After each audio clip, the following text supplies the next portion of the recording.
Noida double murder case 2008 का नोएडा दोहरा हत्या मामला 13 वर्षीय लड़की आरुषि तलवार और 45 वर्षीय पुरुष हेमराज बंजड़े की अनसुलझी हत्याओं को संदर्भित करता है, जो उसके परिवार द्वारा नियोजित एक लिव इन घरेलू कर्मचारी है। दोनों की 15-16 मई 2008 की रात को भारत के नोएडा में आरुषि के घर पर हत्या कर दी गई थी। इस मामले ने एक वेश्या कहानी के रूप में सार्वजनिक रुचि पैदा की। सनसनीखेज मीडिया कवरेज, जिसमें आरुषि और संदिग्धों के खिलाफ अश्लील आरोप शामिल थे, कि मीडिया द्वारा मुकदमे के रूप में कई लोगों द्वारा आलोचना की गई थी। जब 16 मई को आरुषि का शव उसके शयन कक्ष में मिला तो हेमराज उस समय लापता था और उसे मुख्य संदिग्ध माना जाता था। अगले दिन हेमराज का आंशिक रूप से क्षत विक्षत शव छत पर मिला। अपराध स्थल को तुरंत सुरक्षित करने में विफल रहने के लिए पुलिस की कड़ी आलोचना की गई। परिवार के पूर्व घरेलू नौकरों को खारिज करने के बाद पुलिस ने आरुषि के माता पिता डॉक्टर राजेश तलवार और डॉक्टर नूपुर तलवार मुख्य संदिग्धों के रूप में। पुलिस को संदेह था कि राजेश ने पीड़ितों को आपत्तिजनक स्थिति में पाकर उनकी हत्या कर दी थी, या इसलिए कि राजेश के कथित विवाहेतर संबंध के कारण हेमराज ने उन्हें ब्लैकमेल किया था और आरुषि के साथ टकराव हुआ था। तलवार दंपति के परिवार और दोस्तों ने पुलिस पर असफल जांच को छिपाने के लिए तलवार दंपति को फंसाने का आरोप लगाया।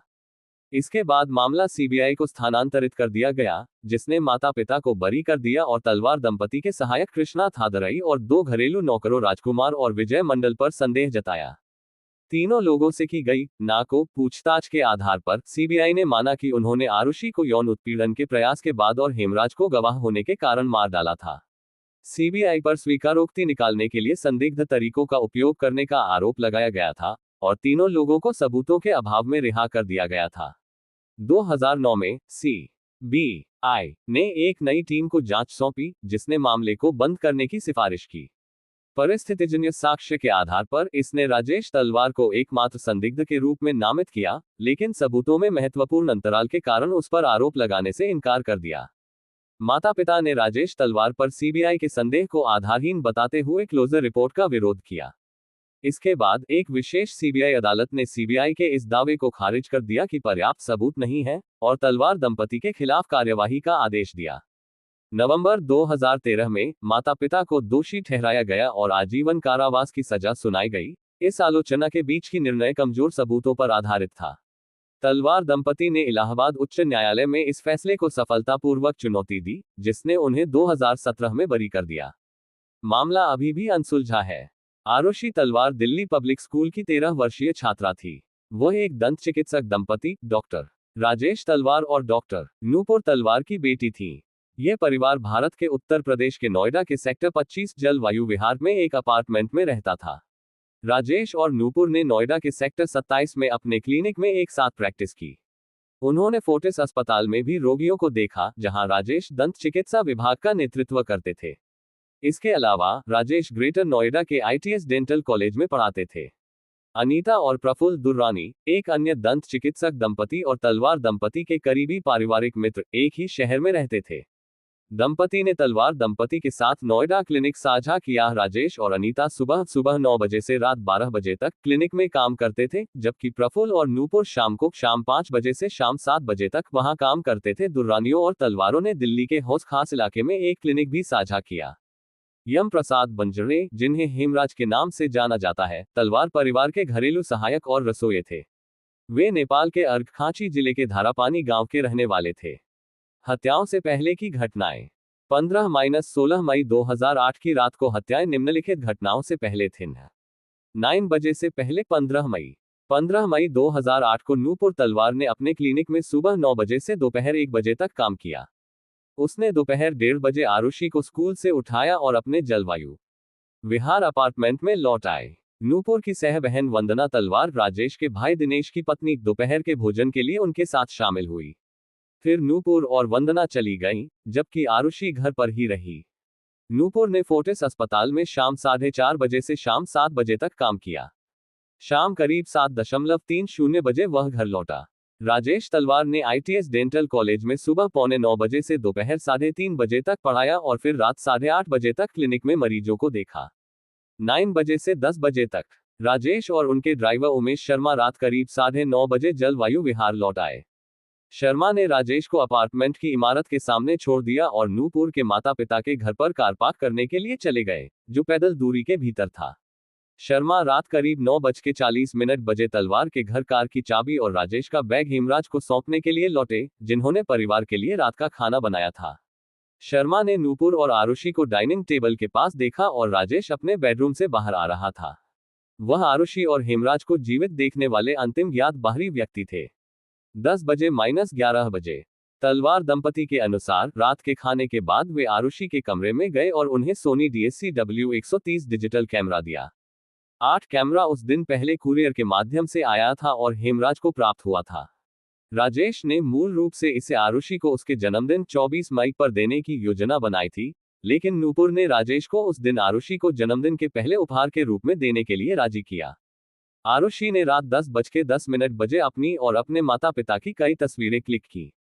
इसके बाद आरुषि के माता पिता अपने कमरे में चले गए, जबकि आरुषि अपने कमरे में ही रही। 11 बजे माता पिता के अनुसार रात करीब 11 बजे राजेश ने नूपुर को इंटरनेट राउटर चालू करने के लिए कहा, जो आरुषि के कमरे में था। जब नूपुर आरुषि के कमरे में आई, तो किशोरी चेतन भगत की the 3 mistakes of my life पढ़ रही थी। नूपुर ने राउटर चालू किया और अपने कमरे में लौट आए। इस समय के आसपास राजेश ने लैंडलाइन फोन दंपति के कमरे में रखा गया पर अमेरिका से एक कॉल का जवाब दिया। यह इंगित करता है कि रिंग चुप नहीं था। राजेश ने फिर कुछ शेयर बाजार और दंत चिकित्सा वेबसाइटों पर सर्फ किया और एक ईमेल भेजा। उन्होंने रात 11:41 बजे एक ईमेल साइट का दौरा किया, जब डेस्कटॉप और लैपटॉप इंटरनेट का अंतिम उपयोग दिखाते हैं। 12 बजे के बाद 16 मई आधी रात के आसपास आरुषि के दोस्त अनमोल ने उसे उसके मोबाइल के साथ साथ तलवार निवास के लैंडलाइन पर कॉल करने की कोशिश की। कॉल का जवाब नहीं दिया गया। लगभग 12:30 बजे उसने उसे एक एसएमएस संदेश भेजा ही ये संदेश आरुषि के फोन पर प्राप्त नहीं हुआ था। इंटरनेट राउटर का आखिरी बार 12:08 बजे इस्तेमाल किया गया था। इसके आधार पर सीबीआई ने अनुमान लगाया कि राजेश 12:08 बजे तक ऑनलाइन था। मध्यरात्रि और सुबह 6 बजे के बीच की घटनाओं का सटीक अनुक्रम जांचकर्ताओं द्वारा निश्चितता के साथ निर्धारित नहीं किया जा सका। नीचे अनुमान देखें। उनकी पोस्टमार्टम रिपोर्ट के अनुसार आरुषि और हेमराज की हत्या 12 बजे से 1 बजे के बीच की गई थी। 1300 वर्ग मीटर अपार्टमेंट में 3 बेडरूम, नौकरों के कमरे सहित एक ड्राइंग डाइनिंग रूम और एक नौकरों का क्वार्टर था, जहां हेमराज सोते थे। राजेश और नूपुर मास्टर बेडरूम में सोते थे, जबकि आरुषि बगल के कमरे में सोती थी। हेमराज के कमरे में अपार्टमेंट के बाहर से एक अलग प्रवेश द्वार था, यह अंदर से अपार्टमेंट में भी खुलता था। जलवायु विहार में तलवार दंपति के अपार्टमेंट के प्रवेश द्वार पर 3 दरवाजे थे, सबसे बाहरी ग्रिल गेट, एक बीच का जालीदार दरवाजा और सबसे अंदर का लकड़ी का दरवाजा। बीच का दरवाजा और लकड़ी का दरवाजा एक ही फ्रेम से जुड़ा हुआ था। हेमराज के कमरे में 2 दरवाजे थे, एक दरवाजा अपार्टमेंट के अंदर खुला था और दूसरा दरवाजा 2 ग्रिल दरवाजों के बीच स्थित था। तलवारों ने हत्याओं के 1 साल बाद सबसे बाहरी द्वार को हटा दिया था। आरुषि के शव की खोज 16 मई 2008 को परिवार की घरेलू नौकरानी भारती मंडल उम्र 35 ने सुबह लगभग 6 बजे उनके दरवाजे की घंटी बजाई। वह 6 दिन पहले नौकरी कर रही थी। हर दिन हेमराज उसके लिए दरवाजा खोलता था, क्योंकि नूपुर और राजेश देर से उठते थे, लेकिन इस बार उसके दूसरी बार बजाने के बाद भी कोई दरवाजा नहीं खोलता था। बाद में उसने कहा कि उसने सबसे बाहरी गेट को धक्का देने की कोशिश की, लेकिन वह नहीं खुला। भारती द्वारा तीसरी बार दरवाजे की घंटी बजाने के बाद नूपुर ने सबसे अंदर का लकड़ी का दरवाजा खोला। बीच के ग्रिल दरवाजे की जाली से बात करते हुए उसने भारती को बताया कि यह दरवाजा बाहर से बंद था। उसने भारती से हेमराज के ठिकाने के बारे में पूछा। जब भारती ने कहा कि उसे कोई जानकारी नहीं है, तो नूपुर ने टिप्पणी की कि हेमराज दूध लाने के लिए बाहर गया होगा और उसने बाहर से दरवाजा बंद कर दिया होगा। उन्होंने भारती को हेमराज के लौटने तक बाहर इंतजार करने के लिए कहा। भारती इंतजार नहीं करना चाहती थी और नूपुर को डुप्लीकेट चाबियां फेंकने के लिए कहती थी। नूपुर ने उसे नीचे जाने के लिए कहा ताकि वह बालकनी से चाबी फेंक सके। नूपुर ने तब हेमराज के मोबाइल फोन पर कॉल किया, लेकिन कॉल अचानक काट दी गई। जब उसने उसे फिर से कॉल करने की कोशिश की तो ऐसा लगा कि फोन बंद था। जब भारती नीचे पहुंची तो नूपुर ने उसे वापस जाने और ये देखने के लिए कहा कि क्या दरवाजा सिर्फ बंद था, बंद नहीं था।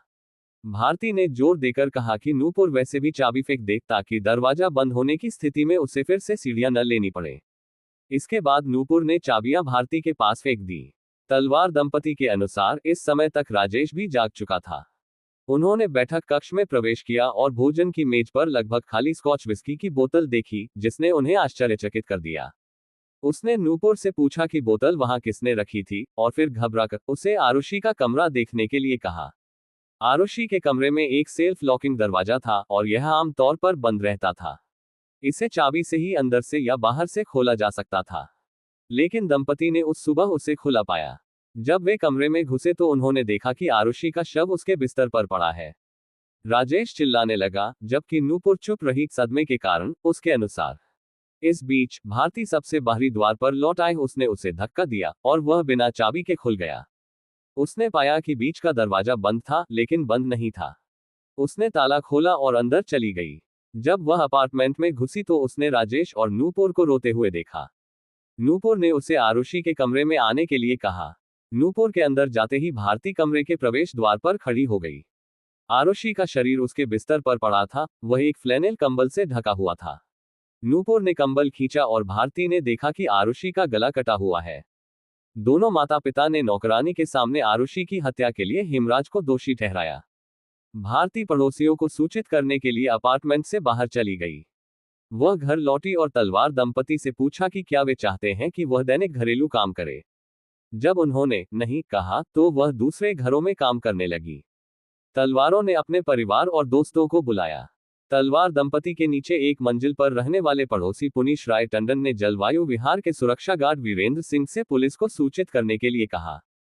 जब तक पुलिस पहुंची तब तक लिविंग रूम में 15 लोग थे और तलवार दंपति के बेडरूम में 5-6 लोग थे। सिर्फ आरुषि का कमरा खाली था।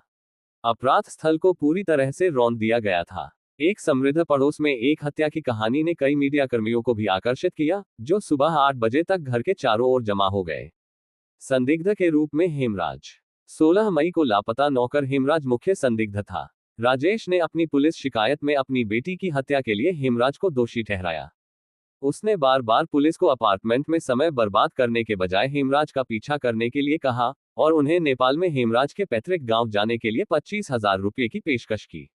पुलिस को संदेह था कि हेमराज स्कॉच विस्की का सेवन करने के बाद नशे की हालत में आरुषि के कमरे में घुसा और उसका यौन उत्पीड़न करने की कोशिश की। जब उसने विरोध किया तो उसने उसे कुकरी, एक नेपाली चाकू, से मार डाला। पुलिस ने उसे पकड़ने के लिए 20,000 रुपये के इनाम की घोषणा की। आरुषि के शव को उत्तर प्रदेश पुलिस के 2 कांस्टेबल सुबह लगभग 8:30 बजे पोस्टमार्टम के लिए ले गए। कांस्टेबलों के साथ राजेश के भाई दिनेश तलवार, उनके ड्राइवर उमेश शर्मा और उनके बचपन के दोस्त अजय चड्ढा भी थे। दोपहर करीब 1 बजे शव को घर लाया गया और लिविंग रूम में बर्फ के स्लैब पर रखा गया। उसे शाम करीब 4 बजे अंतिम निवास शमशान घाट में अंतिम संस्कार के लिए ले जाया गया। तलवारों के अनुसार, जिन पर बाद में शव का अंतिम संस्कार करने की जल्दबाजी में होने का आरोप लगाया गया था, वह तेजी से सड़ रहा था और परिवार के बुजुर्ग दाह संस्कार के लिए जोर दे रहे थे। इसके अलावा पुलिस ने पुष्टि की कि आगे की जांच के लिए शव की आवश्यकता नहीं थी। पुलिस ने बाद में आरोप लगाया कि तलवार दंपति के घरेलू कर्मचारियों ने आरुषि के कमरे की सफाई में अनुचित जल्दबाजी की। तलवार दंपति के बचाव में उनके कंपाउंडर विकास सेठी ने अदालत को बताया कि उन्हें पुलिस कर्मियों और अपराध स्थल पर मौजूद एक महिला कांस्टेबल से घर की सफाई करने की अनुमति मिली थी। आरुषि के खून से सने गद्दे का एक हिस्सा काटकर उसके तकिए, चादर और कपड़ों के साथ फोरेंसिक लैब भेज दिया गया।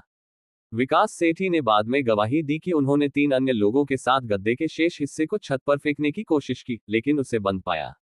एक बूढ़ी औरत ने उसे बगल की छत पर गद्दा रखने के लिए कहा। राजेश के ड्राइवर शर्मा ने तब पड़ोसी पुनीश टंडन से उसकी छत की चाबी मांगी।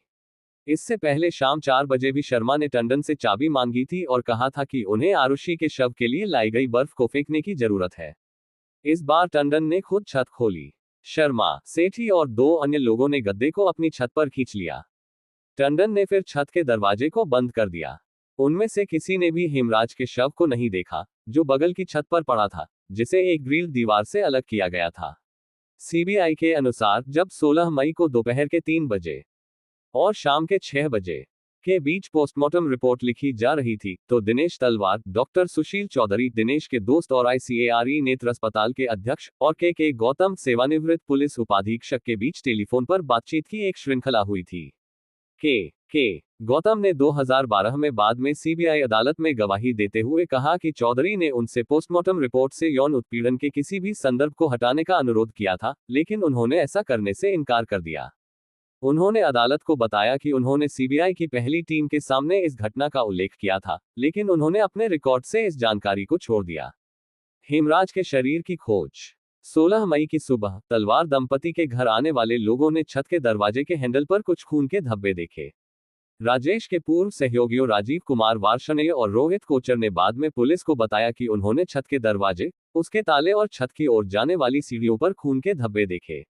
तलवार दंपति के घर जाते समय वार्ष्णेय सीढ़ियों से छत तक गए थे। 26 हालांकि कई अन्य गवाहों ने गवाही दी कि उन्होंने सुबह सीढ़ियों पर कोई खून के धब्बे नहीं देखे थे। इन गवाहों में कई पुलिस अधिकारी उमेश शर्मा, पुनीश राय टंडन, भारती मंडल और विकास सेठी शामिल थे। इस प्रकार रक्त के धब्बे उस समूह द्वारा छोड़े गए होंगे जिसने आरुषि के गद्दे को तलवारों की छत पर ले जाने की कोशिश की थी। कोचर ने कहा कि छत के दरवाजे पर खून के धब्बे को अखिलेश कुमार नाम के एक पुलिस कांस्टेबल के ध्यान में लाया गया था। घर का दौरा करने वाले प्रफुल्ल दुर्रानी ने दावा किया कि पुलिसकर्मी ने शुरू में छत के दरवाजे पर जगह को जंग के रूप में खारिज कर दिया था और फर्श पर खून के धब्बों को भी खारिज कर दिया था। वार्ष्णेय के अनुसार पुलिस ने उसे बताया कि हत्यारे ने छत से भागने या हथियार छिपाने की कोशिश की होगी, लेकिन उसे बंद पाकर वह लौट आया। आखिरकार पुलिस को छत की जांच करने के लिए राजी किया गया, लेकिन उन्हें छत के दरवाजे की चाबी नहीं मिल सकी। रोहित कोचर ने बाद में गवाही दी कि जब एक पुलिसकर्मी ने राजेश से छत की चाबी मांगी तो वह घर में गया और लंबे समय तक बाहर नहीं आया। वार्ष्णेय ने अदालत को बताया कि राजेश सीढ़ियों की ओर गया और तुरंत लौट आया और घर के अंदर चला गया। राजेश ने बाद में कहा कि उन्हें उस समय क्या हुआ था इसकी सटीक याद नहीं है, लेकिन उन्होंने जोर देकर कहा कि उन्होंने कभी भी जांचकर्ताओं को घर के किसी भी हिस्से में जाने से नहीं रोका। आखिरकार पुलिस दरवाजा खोलने में असमर्थ रही और उसे अगले दिन तक बंद रहने दिया। पुलिस अधीक्षक एसपी महेश मिश्रा ने गवाही दी कि उन्होंने 16 मई को छत का दरवाजा खोलने के लिए कहा था। हालांकि उनके अधीनस्थों ने उन्हें बताया कि राजेश तलवार को चाबी नहीं मिली और उन्हें दरवाजा तोड़ने के लिए कोई मैकेनिक नहीं मिला। उन्होंने ये भी कहा कि उन्होंने इस लापरवाही पर नोएडा के वरिष्ठ पुलिस अधीक्षक एसएसपी के पास एक रिपोर्ट दर्ज कराई थी। 17 मई की सुबह राजेश और नूपुर तलवार हिंदू रीति रिवाज के अनुसार आरुषि की अस्थियों को गंगा नदी में विसर्जित करने के लिए हरिद्वार के लिए रवाना हुए। कई आगंतुक तलवार दंपति के घर आते रहे, जो दिनेश तलवार द्वारा प्रबंधित किया जा रहा था उनकी संवेदना के साथ। इन आगंतुकों में सेवानिवृत्त पुलिस अधिकारी के शामिल थे। गौतम, जिसे सुशील चौधरी ने तलवार दंपति के घर आने का अनुरोध किया था। घर पहुंचने के बाद गौतम ने आरुषि और हेमराज के कमरों की जांच की। दिनेश ने फिर उसे छत के दरवाजे के हैंडल पर खून के धब्बे दिखाए। गौतम के अनुसार दिनेश ने उनसे छत का दरवाजा खोलने का अनुरोध किया। गौतम ने तब एसपी महेश मिश्रा को फोन किया और उनसे कहा कि ताला तोड़ने की जरूरत है। मिश्रा ने वादा किया कि वह खुद अपराध स्थल का दौरा करेंगे और इस बीच स्टेशन अधिकारी दत्ताराम नौनेरिया को अपार्टमेंट में भेज दिया। छत की चाबी अभी भी गायब थी। अनीता दुर्रानी ने तलवार दंपति के पड़ोसी पुनीश टंडन से पूछा कि क्या उनके पास तलवार दंपति की छत की डुप्लीकेट चाबी है, जिस पर टंडन ने नकारात्मक जवाब दिया। अंत में दाताराम नौनेरिया ने ताला तोड़ दिया। 24 जैसे ही समूह ने छत में प्रवेश किया, उन्होंने खून से लथपथ ड्रैग के निशान देखे। सुबह लगभग 10:30 बजे खून से लथपथ एक शव सड़ने के उन्नत चरण में पाया गया। दिनेश तलवार नए खोजे गए शव की पहचान नहीं कर सके और उन्होंने राजेश और नूपुर, जो हरिद्वार जा रहे थे, को घर लौटने के लिए कहा। इस बीच एसपी महेश मिश्रा भी मौके पर पहुंचे। जब दंपति घर पहुंचे तो नूपुर ने घर में प्रवेश नहीं किया। वह आरुषि की राख के साथ कार में बैठ गई, क्योंकि वह राख को अंदर ले जाना अशुभ मानती थी। राजेश शव की पहचान करने के लिए ऊपर गया। उसने पुलिस को बताया कि वह चोटों और सड़ने के कारण ये सुनिश्चित नहीं कर सका कि शव हेमराज का था। बाद में हेमराज के एक दोस्त ने शव की पहचान उसके रूप में की। राजेश और नूपुर ने बाद में हरिद्वार की अपनी यात्रा फिर से शुरू की और उसी दिन लौट आए। हरिद्वार में राजेश ने पुजारी के अभिलेखों में सुबह 2 बजे आरुषि की मृत्यु के समय को दर्ज किया। डॉक्टर नरेश राज द्वारा रात में हेमराज के शव का शव परीक्षण किया गया। यूपी पुलिस ने तुरंत अपराध स्थल की घेराबंदी नहीं की और मीडिया सहित कई लोग बिना किसी अनुमति के अपार्टमेंट में स्वतंत्र रूप से घूम रहे थे जब फोरेंसिक टीम सबूत इकट्ठा करने के लिए पहुंची। सीबीआई टीम के अनुसार पुलिस की लापरवाही के कारण अपराध स्थल पर 90% सबूत नष्ट हो गए थे। उनकी पोस्टमार्टम रिपोर्ट के अनुसार आरुषि और हेमराज दोनों की सुबह 12 बजे से 1 बजे के बीच मौत हो गई। दोनों पर पहले एक भारी कुंद हथियार से हमला किया गया था, जिससे यूवी आकार का निशान बन गया और परिणामस्वरूप उनकी मौत हो गई। फिर उनके गले को एक तेज हथियार से काट दिया गया। दम घुटने का कोई संकेत नहीं था। पीड़ितों के शरीर पर चोट के निशान। ब्लंट चोट। आरुषि के माथे पर बाईं आंख के ऊपर कुंद चोट लगी थी। सीबीआई की क्लोजर रिपोर्ट में गर्भनाल की हड्डी पर चोट का भी उल्लेख है, लेकिन तलवार दंपति के वकीलों के अनुसार पोस्टमार्टम रिपोर्ट में केवल बाईं पार्श्विका की हड्डी पर चोट का उल्लेख किया गया है। आघात के कारण उसके मस्तिष्क में 4 सेमी x 3 सेमी के आकार का एक गहरा कट और 8 सेमी x 2 सेमी के आकार का रक्त का थक्का बन गया था। हेमराज के सिर के पिछले हिस्से में चोट लगी थी। गर्दन के घाव। आरुषि की गर्दन पर चीरा 14 सेमी x 6 सेमी मापा गया। गर्दन के कटाव से खून बह गया था और कोई धमनी नहीं थी। ये दर्शाता है कि ये घाव कुछ चोटों के बाद हुए थे। हेमराज की गर्दन पर उसी स्थिति में एक जैसे घाव थे। मई 2008 में फोरेंसिक वैज्ञानिकों ने कहा कि आरुषि पर पहली बार एक भारी धारदार हथियार से हमला किया गया था। माथे पर पहली चोट के परिणामस्वरूप 2 मिनट के भीतर उसकी मृत्यु हो गई, जैसा कि रक्त के थक्के के आकार से संकेत मिलता है। 2012 में आरुषि के माता पिता पर हत्या का आरोप लगाए जाने के बाद सीबीआई ने दावा किया कि विशेषज्ञों के अनुसार राजेश के एक गोल्फ क्लब के दूरी के आयाम शरीर पर पाए गए घावों के आयामों के समान थे। डॉक्टर सुनील दोहरे ने गवाही दी कि यूवी के आकार की चोटों के लिए इस्तेमाल किया जाने वाला हथियार संभवतः एक गोल्फ क्लब हो सकता है। बचाव पक्ष ने तर्क दिया कि सीबीआई अधिकारियों ने दोहरे के मुंह से गोल्फ क्लब शब्द निकाले थे। तलवार दंपति के वकील ने कहा कि आरुषि को हेयरलाइन फ्रैक्चर हुआ था और फोरेंसिक विशेषज्ञ डॉक्टर R.K. शर्मा को पेश किया, जिन्होंने अदालत को बताया कि यह फ्रैक्चर गोल्फ क्लब के कारण नहीं हो सकता था। पीड़ितों के गले काटने के लिए इस्तेमाल किया गया हथियार कभी नहीं मिला। घावों के समान माप ने संकेत दिया कि दोनों पीड़ितों पर एक ही हथियार का इस्तेमाल किया गया था। मई 2008 में फोरेंसिक वैज्ञानिकों ने टिप्पणी की कि घावों ने एक नैदानिक परिशुद्धता और सावधानीपूर्वक विचार प्रदर्शित किया, क्योंकि उन्हें विंडपाइप को काटने और मस्तिष्क को ऑक्सीजन युक्त रक्त की आपूर्ति करने वाली महत्वपूर्ण बाईं सामान्य कैरोटिड धमनी को विच्छेदित करने के लिए सही स्थान पर लगाया गया था। शुरू में जब नोएडा पुलिस को पहली बार माता पिता पर संदेह हुआ, तो उन्होंने कहा कि इस्तेमाल किया गया हथियार एक सर्जिकल चाकू था। जून 2008 तक सीबीआई का संदेह 3 नेपाली पुरुषों पर स्थानांतरित हो गया था और माना जाता था कि हथियार एक कुकरी, एक प्रकार का नेपाली चाकू था। सीबीआई की दूसरी टीम सर्जिकल उपकरण सिद्धांत पर लौट आए। 2013 में सीबीआई ने अदालत को बताया कि तलवार दंपति के पूर्व छात्र मौलाना आजाद मेडिकल कॉलेज के संकाय के अनुसार उनके दंत चिकित्सा छात्रों को सर्जरी सिखाई गई थी।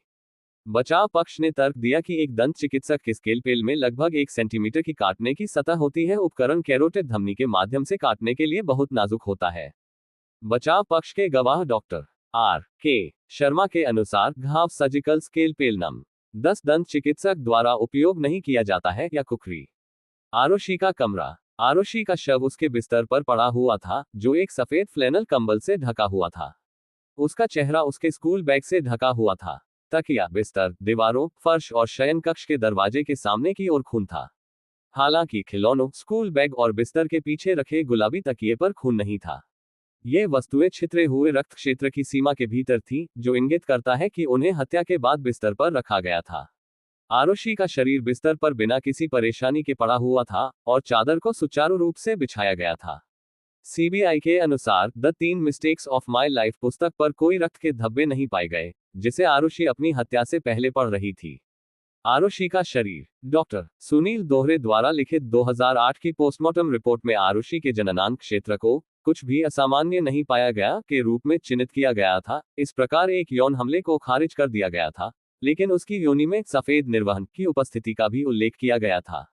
सफेद रंग के स्राव का नमूना स्थानीय जिला अस्पताल में पैथोलॉजिकल जांच के लिए भेजा गया था, जिसमें वीर्य की अनुपस्थिति की सूचना दी गई थी।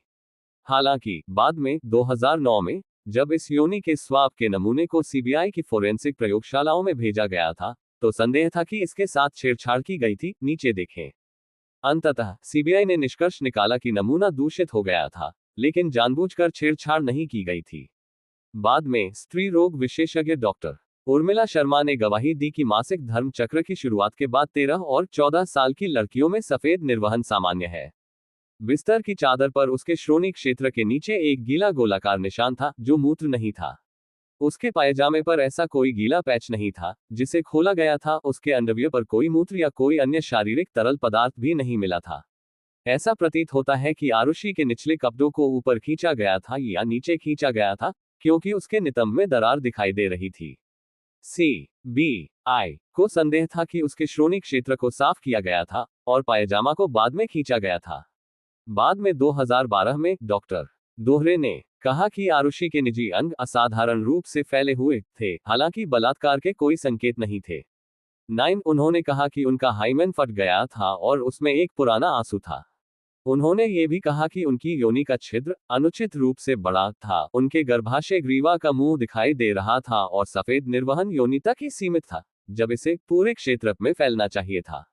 डॉक्टर डोहरे ने कहा कि उन्होंने अपनी मूल रिपोर्ट में इन टिप्पणियों का उल्लेख नहीं किया था, क्योंकि ये उनके व्यक्तिपरक निष्कर्ष थे और क्योंकि निष्कर्ष गैर विशिष्ट थे और बहुत अजीब थे।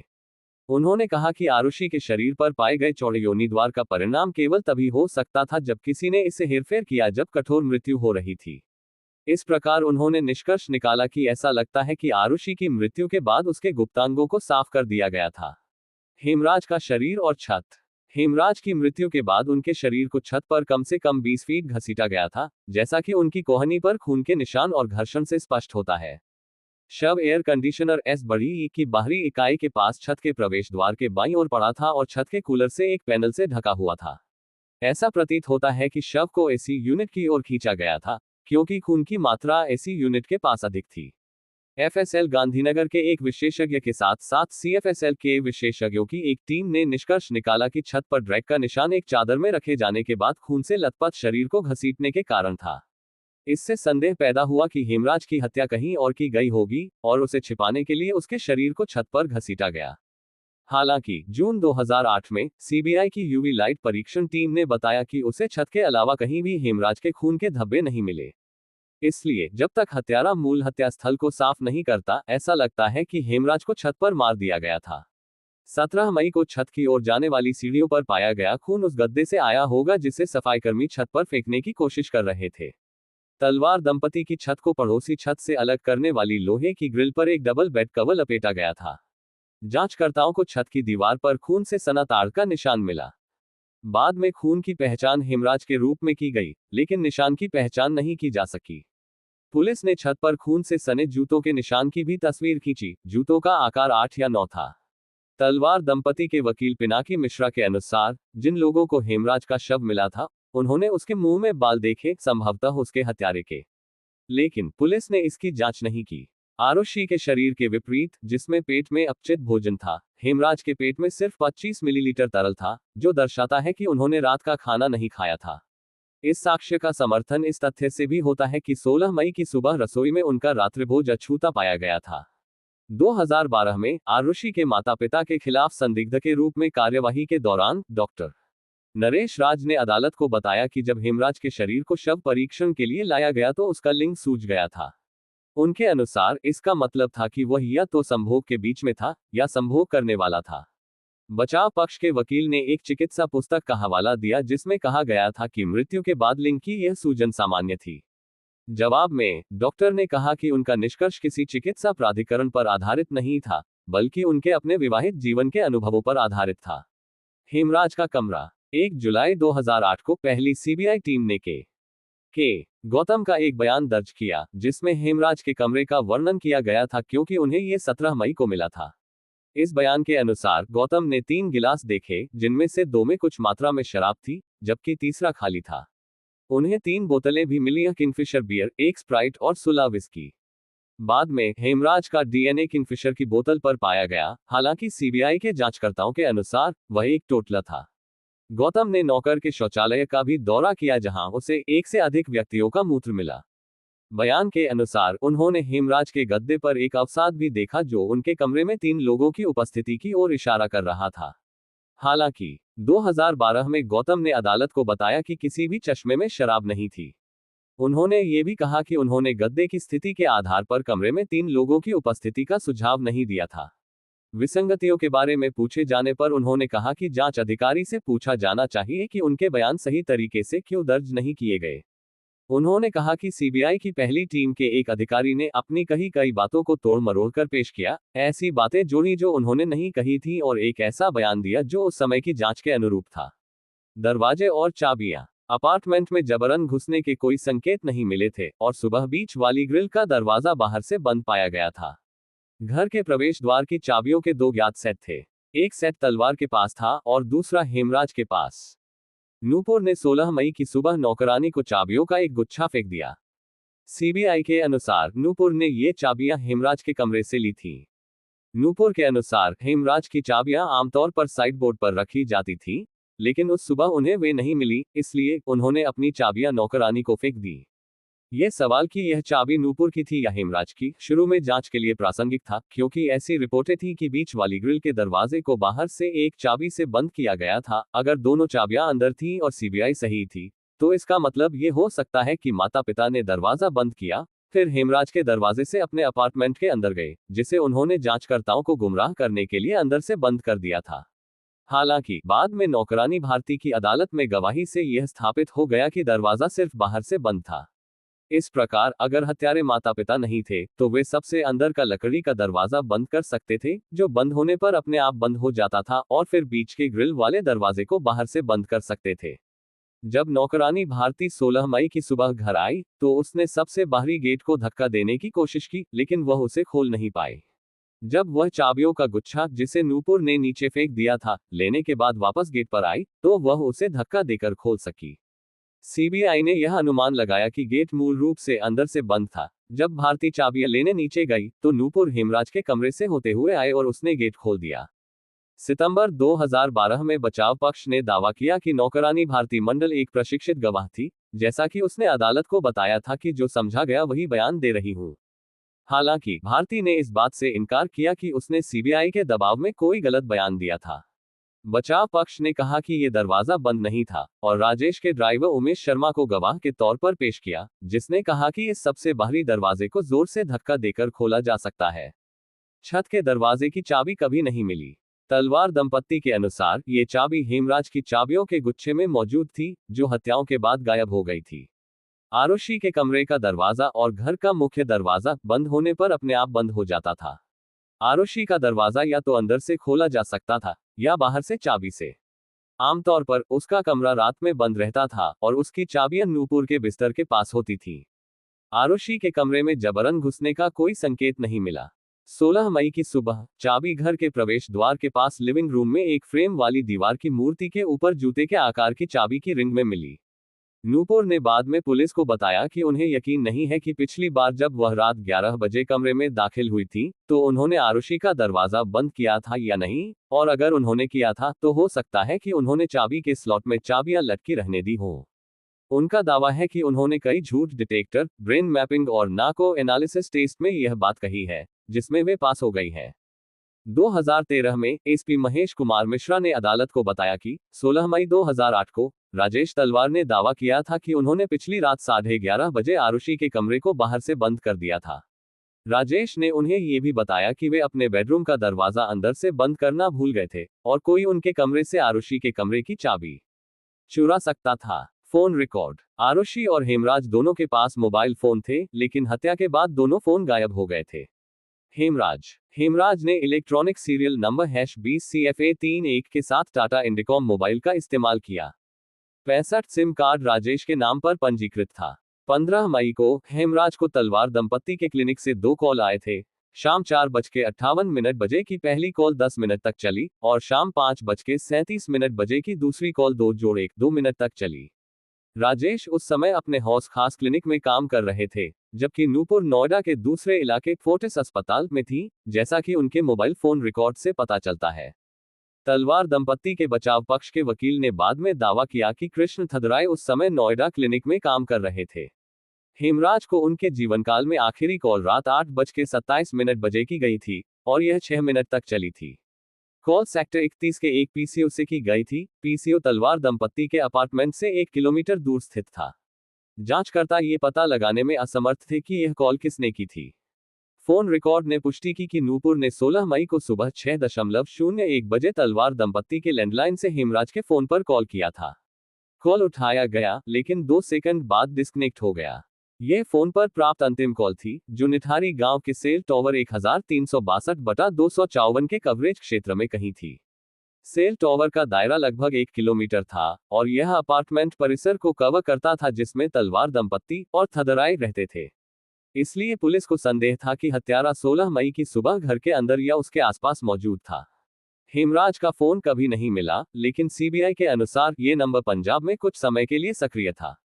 आरुषि ने चमकदार काले रंग का नोकिया N72 इस्तेमाल किया। वह आमतौर पर आधी रात के बाद तक अपने दोस्तों से फोन पर बात करती थी। हालांकि 15 मई की रात को उसका मोबाइल फोन रात 9:10 बजे के बाद निष्क्रिय हो गया था। जांचकर्ताओं के अनुसार उसके कुछ दोस्तों ने उससे संपर्क करने की कोशिश की थी, लेकिन उसका मोबाइल फोन बंद मिला। पुलिस को संदेह है कि या तो आरुषि के मोबाइल फोन की बैटरी खत्म हो गई थी या फिर उसे जब्त कर लिया गया था। आधी रात के आसपास आरुषि की दोस्त अनमोल ने आरुषि को उसके मोबाइल और फिर परिवार के लैंडलाइन पर कॉल करने की कोशिश की, लेकिन कोई जवाब नहीं मिला। अनमोल ने आधी रात के करीब उसके मोबाइल फोन पर एक एसएमएस भेजा। फोन रिकॉर्ड के अनुसार यह एसएमएस आरुषि के फोन पर नहीं आया। उसकी मौत के कुछ दिनों बाद आरुषि का फोन नोएडा के सदरपुर इलाके के पास कुसुम नाम की एक नौकरानी को गंदगी भरे रास्ते पर मिला। यह फोन मई 2008 से उसके भाई रामभूल के पास था, लेकिन उसने फरवरी 2009 में नया सिम कार्ड खरीदने के बाद इसका इस्तेमाल करना शुरू किया। वह बीच बीच में इसका इस्तेमाल करता था। 12 सितंबर 2009 को पुलिस ने बुलंदशहर में उसके घर का पता लगाया और फोन को जितेंद्र नामक व्यक्ति से बरामद किया, जिसे उसने अभी अभी फोन बेचा था। कुसुम और रामभूल को पूछताछ के लिए हिरासत में लिया गया, लेकिन सीबीआई ने पाया कि हत्याओं में उनकी कोई भूमिका नहीं थी। उन्हें नहीं पता था कि फोन आरुषि का था और इसे रखने के पीछे उनका कोई गलत इरादा नहीं था। पुलिस को बरामद फोन पर कोई डेटा कार्ड, तस्वीरें या टेक्स्ट संदेश नहीं मिले। परिवार का लैंडलाइन फोन राजेश और नूपुर तलवार के बेडरूम में रखा हुआ था। जांचकर्ताओं के अनुसार अनमोल ने रात करीब 11:30 बजे लैंडलाइन फोन पर कॉल किया और कॉल 34 सेकंड तक चली। हालांकि राजेश ने इस तरह की किसी कॉल के बारे में किसी भी जानकारी से इनकार किया। अनमोल ने आधी रात के आसपास परिवार के लैंडलाइन नंबर पर भी डायल किया। जब वह आरुषि से उसके मोबाइल पर संपर्क करने में विफल रहा, कोई प्रतिक्रिया नहीं मिली। तलवार दंपत्ति का कहना है कि आरुषि कभी कभी रात में लैंडलाइन पर रिंगर बंद कर देती थी और उसने उस रात भी ऐसा किया होगा। पड़ोसी पुनीश टंडन ने बाद में अदालत को बताया कि जब वह 16 मई की सुबह तलवार के घर गया, तो उसने नूपुर के पिता से पूछा कि क्या उसने पुलिस को फोन किया है। नूपुर के पिता ने उसे बताया कि लैंडलाइन खराब थी। राजेश के मोबाइल फोन रिकॉर्ड में कुछ भी असामान्य नहीं है। टावर लोकेशन से पता चलता है कि वह अपने घर पर था।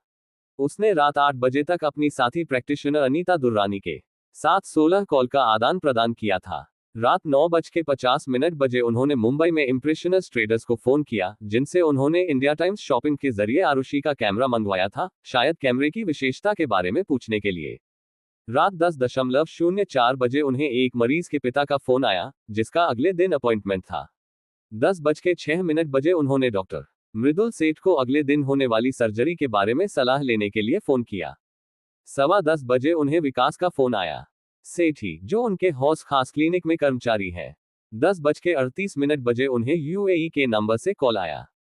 रात 10:54 बजे और 11:01 बजे उन्होंने American academy of implant dentistry, Chicago को कॉल किया। उनके मोबाइल से अगली कॉल अगले दिन सुबह 6:19 बजे आई, जब आरुषि का शव बरामद हुआ। नूपुर का मोबाइल फोन 15 मई की शाम 7:40 बजे से 18 मई की दोपहर 1 बजे तक बंद था। कॉल रिकॉर्ड से पता चला कि हत्या से पहले 60 दिनों के दौरान इसे एक बार भी बंद नहीं किया गया था। हेमराज की जान को खतरा होने का दावा। पुलिस के अनुसार हेमराज ने अपने कुछ दोस्तों को अपनी जान को खतरा होने की बात बताई थी। हालांकि हेमराज के दामाद जीवन ने ऐसी किसी धमकी के बारे में जानकारी होने से इनकार किया, लेकिन सामाजिक कार्यकर्ता उषा ठाकुर ने पुष्टि की कि अपनी हत्या से 5 दिन पहले हेमराज ने उनसे कहा था कि उसे अपनी और अपने कुछ करीबी लोगों की जान का खतरा है। बाद में उसने जांचकर्ताओं को बताया कि वह उस दिन उसके लिए कुछ नहीं कर सकती थी, क्योंकि उसे पारिवारिक आपात स्थिति के कारण बेंगलुरु जाना था। हत्या के करीब 3 साल बाद मार्च 2011 में नेपाल निवासी हेमराज की पत्नी खुमकला भारत आई। उसने गाजियाबाद की सीबीआई अदालत में एक याचिका दायर की, जिसमें आरोप लगाया गया कि उसे तलवार दंपति पर हत्या का संदेह है। उसने कहा कि हेमराज आरुषि को अपनी बेटी की तरह मानता था, लेकिन राजेश के साथ उसके संबंध खराब थे। उसने दावा किया कि जब हेमराज दिसंबर 2007 में नेपाल गया था, तो उसने राजेश को एक गुस्सैल व्यक्ति बताया था जो छोटी छोटी बातों पर उसे डांटता था और यहां तक कि उसे पीटने के लिए उसका पीछा भी करता था। उसने ये भी दावा किया कि हेमराज ने अपनी हत्या से 15 दिन पहले पीसीओ से उसे फोन किया था। उसने उसे बताया कि राजेश और नूपुर को उस पर शक था कि वह उनके परिवार के रहस्यों को लीक कर रहा है। जब राजेश का भाई दिनेश उनके घर आया, तो उसने भी हेमराज को शक की निगाह से देखा। तीनों ने उसे धमकी दी कि अगर उसने परिवार की निजी जानकारी किसी बाहरी व्यक्ति को लीक करने की हिम्मत की, तो वे उसे मार देंगे। उसके अनुसार हेमराज तलवार दंपत्ति के व्यवहार से निराश था और नई नौकरी की तलाश कर रहा था। हेमराज की पत्नी ने यह भी दावा किया कि हेमराज ने दिसंबर 2007 से कोई पैसा घर नहीं भेजा था और उसने उसे बताया था कि उसने तलवार दंपत्ति के पास पैसे रख लिए हैं। लेकिन तलवार दंपत्ति ने उसकी हत्या के बाद हेमराज का बकाया नहीं भेजा। जब उससे पूछा गया कि उसने ये खुलासे पहले क्यों नहीं किए, तो उसने कहा कि उसे उस समय तक भारत की न्यायपालिका पर भरोसा था। उसके वकील ने कहा कि वह एक गरीब परिवार से थी और उसे बहुत कम जानकारी थी। अन्य साक्ष्य: हेमराज ने जाहिर तौर पर रात 10:30 बजे के आसपास खुद के लिए प्लेट में खाना परोसा था, लेकिन उसे खाया नहीं। सुबह उसका बिस्तर अभी भी साफ था, जो दर्शाता है कि वह उस रात सोने नहीं गया था। खाने की मेज पर खून के धब्बों वाली वैलेंटाइन की स्कॉच विस्की की बोतल मिली। डीएनए विशेषज्ञ ने खून के धब्बों की पुष्टि आरुषि और हेमराज के रूप में की। स्कॉच विस्की की बोतल लकड़ी के पैनल के पीछे छिपे एक मिनी बार से आई थी, इसलिए ऐसा लगता है कि जिस व्यक्ति ने इसे बाहर निकाला वह घर को अच्छी तरह से जानता था। बोतल को 16 मई की सुबह जब्त कर लिया गया था, लेकिन उसमें से कोई स्पष्ट फिंगरप्रिंट बरामद नहीं किया जा सका। कांस्टेबल चुन्नीलाल गौतम ने 16 मई को अपराध स्थल की पहली तस्वीरें ली और फिंगरप्रिंट एकत्र किए। पुलिस ने अपराध स्थल से 26 फिंगरप्रिंट एकत्र किए थे। सीबीआई अधिकारी के अनुसार इनमें से 24 गलत तरीकों से एकत्र किए गए थे और उन्हें संरक्षित नहीं किया जा सका। केवल 2 फिंगरप्रिंट साक्ष्य के उद्देश्यों के लिए उपयुक्त थे, लेकिन ये किसी भी संदिग्ध से मेल नहीं खाते थे। चुन्नी लाल ने आरुषि के फिंगरप्रिंट नहीं लिए। आरुषि के कैमरे में 13, 15, 20, 22 और 23 नंबर की तस्वीरें थीं। इससे संकेत मिलता है कि कैमरे का उपयोग करके कम से कम 23 तस्वीरें ली गई थीं, जिनमें से 18 को हटा दिया गया था। सीबीआई ने इस संभावना पर विचार किया कि तस्वीरों को आरुषि के अलावा किसी और ने हटा दिया हो। नूपुर ने एक सरल स्पष्टीकरण सुझाया: आरुषि ने कई तस्वीरें ली और जो उसे पसंद नहीं आई उन्हें हटा दिया। आरुषि की हत्या के लगभग 3 घंटे बाद, लगभग 3:43 बजे, आरुषि के कमरे का इंटरनेट राउटर बंद हो गया। सीबीआई ने सीईआरटीएन के एक तकनीकी विशेषज्ञ को पेश किया, जिसने कहा कि लंबे अंतराल के बाद राउटर का स्विचिंग ऑन ऑफ केवल बिजली कटौती या मैनुअल हस्तक्षेप के कारण हो सकता है। हत्याओं की रात बिजली कटौती नहीं हुई थी, इस तथ्य को बिजली विभाग ने सत्यापित किया। राउटर को अगली बार सुबह 6:01 बजे स्विच किया गया था। हालांकि 16 मई को राउटर कई बार लंबे अंतराल पर चालू और बंद हुआ, तब भी जब पुलिस और आगंतुक अपार्टमेंट में मौजूद थे। सीबीआई ने निष्कर्ष निकाला कि राउटर की ऐसी अस्पष्ट गतिविधि ने इस साक्ष्य को अविश्वसनीय बना दिया। पूर्व नौकरों को संदिग्ध बनाया गया। हेमराज के शव की खोज ने पुलिस को बहुत शर्मिंदा किया था, क्योंकि उनकी शुरुआती जांच हत्यारे के रूप में उस पर केंद्रित थी। पुलिस की अन्य जांच चूकों के लिए भी आलोचना की गई, जैसे कि अपराध स्थल की घेराबंदी न करना। जांच अधिकारी inspector Dataram Nauneria, Noida sector 20 police station के एसएचओ को 17 मई को स्थानांतरित कर दिया गया। अगले दिन पुलिस अधीक्षक शहर महेश मिश्रा का भी तबादला कर दिया गया। 19 मई को पुलिस ने तलवार दंपत्ति के पूर्व नेपाली घरेलू सहायक विष्णु शर्मा उर्फ विष्णु थापा को संदिग्ध के रूप में नामित किया। विष्णु ने तलवार दंपत्ति के लिए 10 साल तक नौकर और क्लिनिक सहायक के रूप में काम किया था। वह लंबी छुट्टियों पर जाता था। हर बार वह अपने दूर के रिश्तेदार को काम पर रख लेता था। हत्या से 8 महीने पहले जब वह छुट्टी पर गया था, तो उसने हेमराज को तलवार दंपत्ति के सामने अपने स्थानापन्न के रूप में पेश किया था।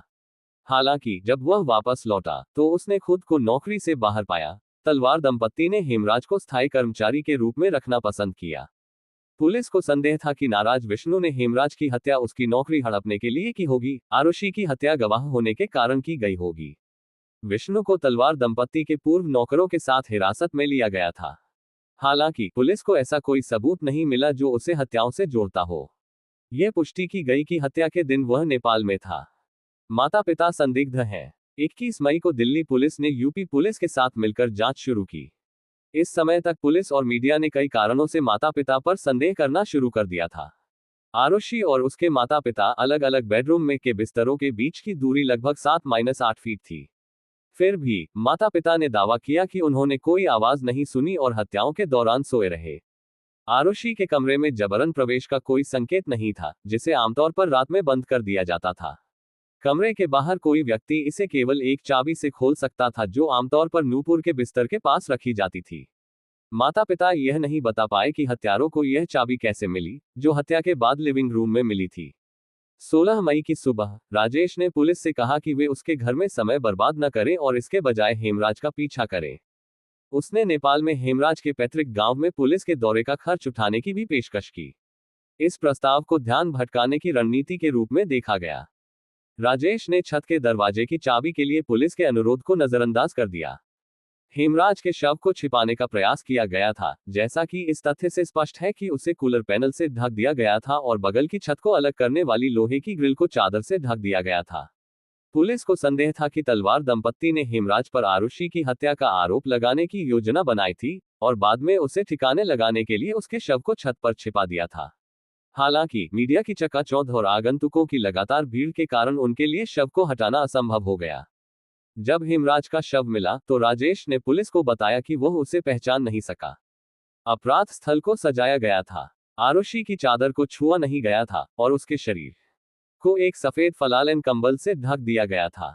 खिलौनों, स्कूल बैग और गुलाबी तकिए पर खून नहीं था, जो दर्शाता है कि हत्या के बाद इन वस्तुओं को अपराध स्थल पर रखा गया था। परिवार ने कथित तौर पर 16 मई को आरुषि के शव का अंतिम संस्कार करने और अपराध स्थल को साफ करने में अनावश्यक जल्दबाजी दिखाई। कुछ आगंतुकों के अनुसार माता पिता ने सदमे या दुख का प्रदर्शन नहीं किया। एसपी महेश कुमार मिश्रा ने दावा किया कि 16 मई को जब उन्होंने तलवार दंपति से पूछताछ की तो वे बहुत घबराए हुए लग रहे थे। 16-17 मई के दौरान के गौतम, डॉक्टर सुशील चौधरी और राजेश के भाई दिनेश तलवार के बीच कई बार टेलीफोन पर बातचीत हुई। गौतम ने बाद में आरोप लगाया कि दिनेश के दोस्त चौधरी ने उनसे पोस्टमार्टम रिपोर्ट से यौन उत्पीड़न का कोई भी संदर्भ हटाने के लिए कहा था। हेमराज ने अपनी मौत से पहले अपनी जान को खतरा होने की बात कही थी। पुलिस को संदेह था कि वह राजेश के कथित विवाहेतर संबंध के बारे में जानता था और राजेश ने उसे इस बारे में बात न करने की धमकी दी थी। तदनुसार पुलिस ने माता पिता को संदिग्ध के रूप में जांचना शुरू कर दिया। 22 मई को मेरठ के महानिरीक्षक गुरदर्शन सिंह ने एक परिदृश्य के बारे में अनुमान लगाया जहां हेमराज हत्या का मुख्य लक्ष्य था, लेकिन कहा कि सबूत के बिना कोई गिरफ्तारी नहीं की जाएगी। महानिरीक्षक गुरदर्शन सिंह के अनुसार घटनाओं का संभावित क्रम 22 मई। हेमराज को राजेश के कथित विवाहेतर संबंध के बारे में पता था और वह उसे ब्लैकमेल कर रहा था। राजेश इस मुद्दे पर चर्चा करने के बहाने हेमराज को छत पर ले गया। राजेश ने छत पर हेमराज की हत्या कर दी। आरुषि की हत्या गवाह होने और अपने पिता के संबंध पर आपत्ति जताने के कारण की गई। 23 मई को राजेश और नूपुर को पुलिस लाइन क्षेत्र में ले जाया गया, जहां उन्हें अलग कर दिया गया।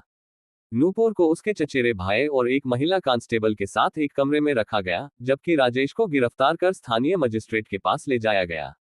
इसके बाद राजेश को डासना जेल ले जाया गया। राजेश ने बाद में दावा किया कि मजिस्ट्रेट ने उसे कोई फोन कॉल करने की अनुमति नहीं दी और पुलिस ने उसे जेल जाते समय एक कबूलनामे पर हस्ताक्षर करने के लिए धमकाया। उसने दावा किया कि पुलिस इस बात पर चर्चा कर रही थी कि क्या उसे मार दिया जाना चाहिए। जब उसने कबूलनामे पर हस्ताक्षर करने से इनकार कर दिया, तो उन्होंने पूरे दिन उसके साथ दुर्व्यवहार किया और उसे धमकाया। चूंकि शुक्रवार था, इसलिए राजेश सोमवार तक जमानत के लिए आवेदन नहीं कर सका। उसने सप्ताहांत जेल में बिताया। बाद में उन्होंने कहा कि पुलिस ने उन्हें हिरासत में रहते हुए फिर से स्वीकारोक्ति पर हस्ताक्षर करने की धमकी दी। उसी दिन गुरदर्शन सिंह ने एक प्रेस कॉन्फ्रेंस आयोजित की। उन्होंने घोषणा की कि राजेश ने अनीता दुर्रानी के साथ अपने विवाहेतर संबंध को छिपाने के लिए आरुषि और हेमराज की हत्या की। उन्होंने दावा किया कि आरुषि की दोस्त अनमोल ने कहा कि उसने उसे अपने पिता के संबंध के बारे में बताया था। 22 मई को पुलिस ने अनमोल से पूछताछ की थी, जिसने उसकी हत्या से पहले 45 दिनों में उसके साथ 688 बार फोन पर बातचीत की थी।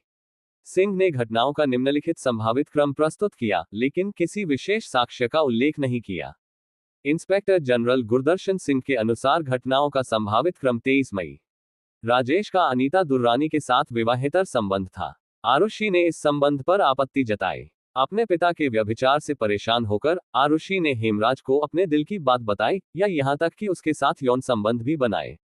15 मई को राजेश रात 9:30 बजे घर से निकला और करीब 11:30 बजे वापस आया। जब वह पहुंचा तो उसने आरुषि और हेमराज को आपत्तिजनक लेकिन समझौता करने लायक नहीं स्थिति में पाया। राजेश हेमराज को छत पर ले गया, उसे भारी हथियार से मारा और फिर उसका गला काट दिया। फिर उसने छत का दरवाजा बंद कर दिया और स्कॉच विस्की पी।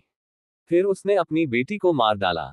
आरुषि के चरित्र को बदनाम करने के लिए आलोचनाओं के घेरे में आने के बाद सिंह ने अपने सिद्धांत को संशोधित करते हुए कहा कि राजेश ने आरुषि को तब मारा जब उसने उसके विवाहेतर संबंध के बारे में उससे पूछा, जबकि हेमराज को आरुषि की मौत का गवाह होने के कारण मार दिया गया। पुलिस ने नूपुर तलवार पर अपराध को छुपाने में मदद करने का आरोप लगाया। बाद में अभियोजन पक्ष ने आरोप लगाया कि उसने जानबूझकर हेमराज के फोन पर कॉल किया ताकि जांचकर्ताओं को यह विश्वास हो जाए कि हत्यारा कहीं और है। मई 2008 के अंतिम सप्ताह में पुलिस ने दावा किया कि उनके पास राजेश तलवार का कबूलनामा है, लेकिन तलवार दंपत्ति ने इससे इनकार किया। राजेश ने कहा कि दिनेश वर्मा नामक व्यक्ति उसे फंसा रहा है, लेकिन बाद में जांचकर्ताओं ने कहा कि इस नाम का कोई व्यक्ति इस मामले पर काम नहीं कर रहा था। जनता की राय तलवार दंपत्ति के खिलाफ हो गई और उनके कई दोस्त उनसे दूर रहने लगे। फोर्टिस अस्पताल ने उसी दिन राजेश को नौकरी से निकाल दिया। हालांकि इंडियन डेंटल एसोसिएशन के सदस्यों और पूर्व रोगियों ने राजेश की बेगुनाही पर अपना विश्वास जताया। पुलिस ने 25 मई को राजेश तलवार का लैपटॉप और आरुषि के कंप्यूटर की हार्ड डिस्क जब्त कर ली। कुछ दिनों बाद उन्होंने दावा किया कि आरुषि द्वारा अपने पिता को भेजे गए ईमेल 3 अन्य लड़कों के साथ उसके संबंधों को सही ठहराते हैं और यह कि उसके दोस्तों के साथ बातचीत में आपत्तिजनक शब्दों का इस्तेमाल किया गया था। पुलिस ने चुनिंदा ईमेल जारी करके संकेत दिया कि आरुषि के अपने पिता के साथ अच्छे संबंध नहीं थे।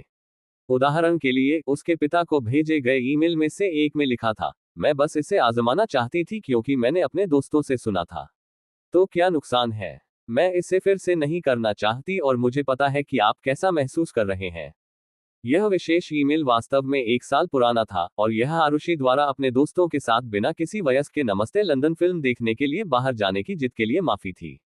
जून में मिड डे अखबार की एक रिपोर्ट में दिल्ली पुलिस के एक अनाम अधिकारी के हवाले से कहा गया था कि तलवार दंपत्ति एक पत्नी की अदला बदली करने वाले क्लब का हिस्सा थे और जब भी क्लब के सदस्य तलवार के घर पर मिलते थे तो वे आरुषि को उसके कमरे में बंद कर देते थे।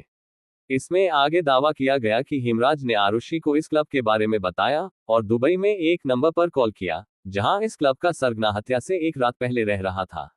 6 जुलाई को अंग्रेजी दैनिक मेल टुडे ने सीबीआई सूत्रों के हवाले से बताया कि तलवार दंपति ने हत्या की रात दक्षिण दिल्ली के एक आलीशान होटल में आयोजित एक हाई सोसाइटी पार्टी में बिताई थी।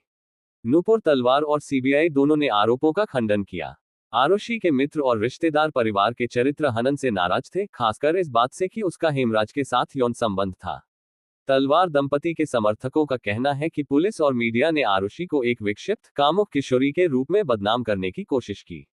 आरुषि को एक प्रशंसक से फूलों का गुलदस्ता मिला था, उसने नशे की लत पर एक स्कूल प्रोजेक्ट किया था और 45 दिनों में अपने सहपाठी अनमोल के साथ 688 बार बातचीत की थी।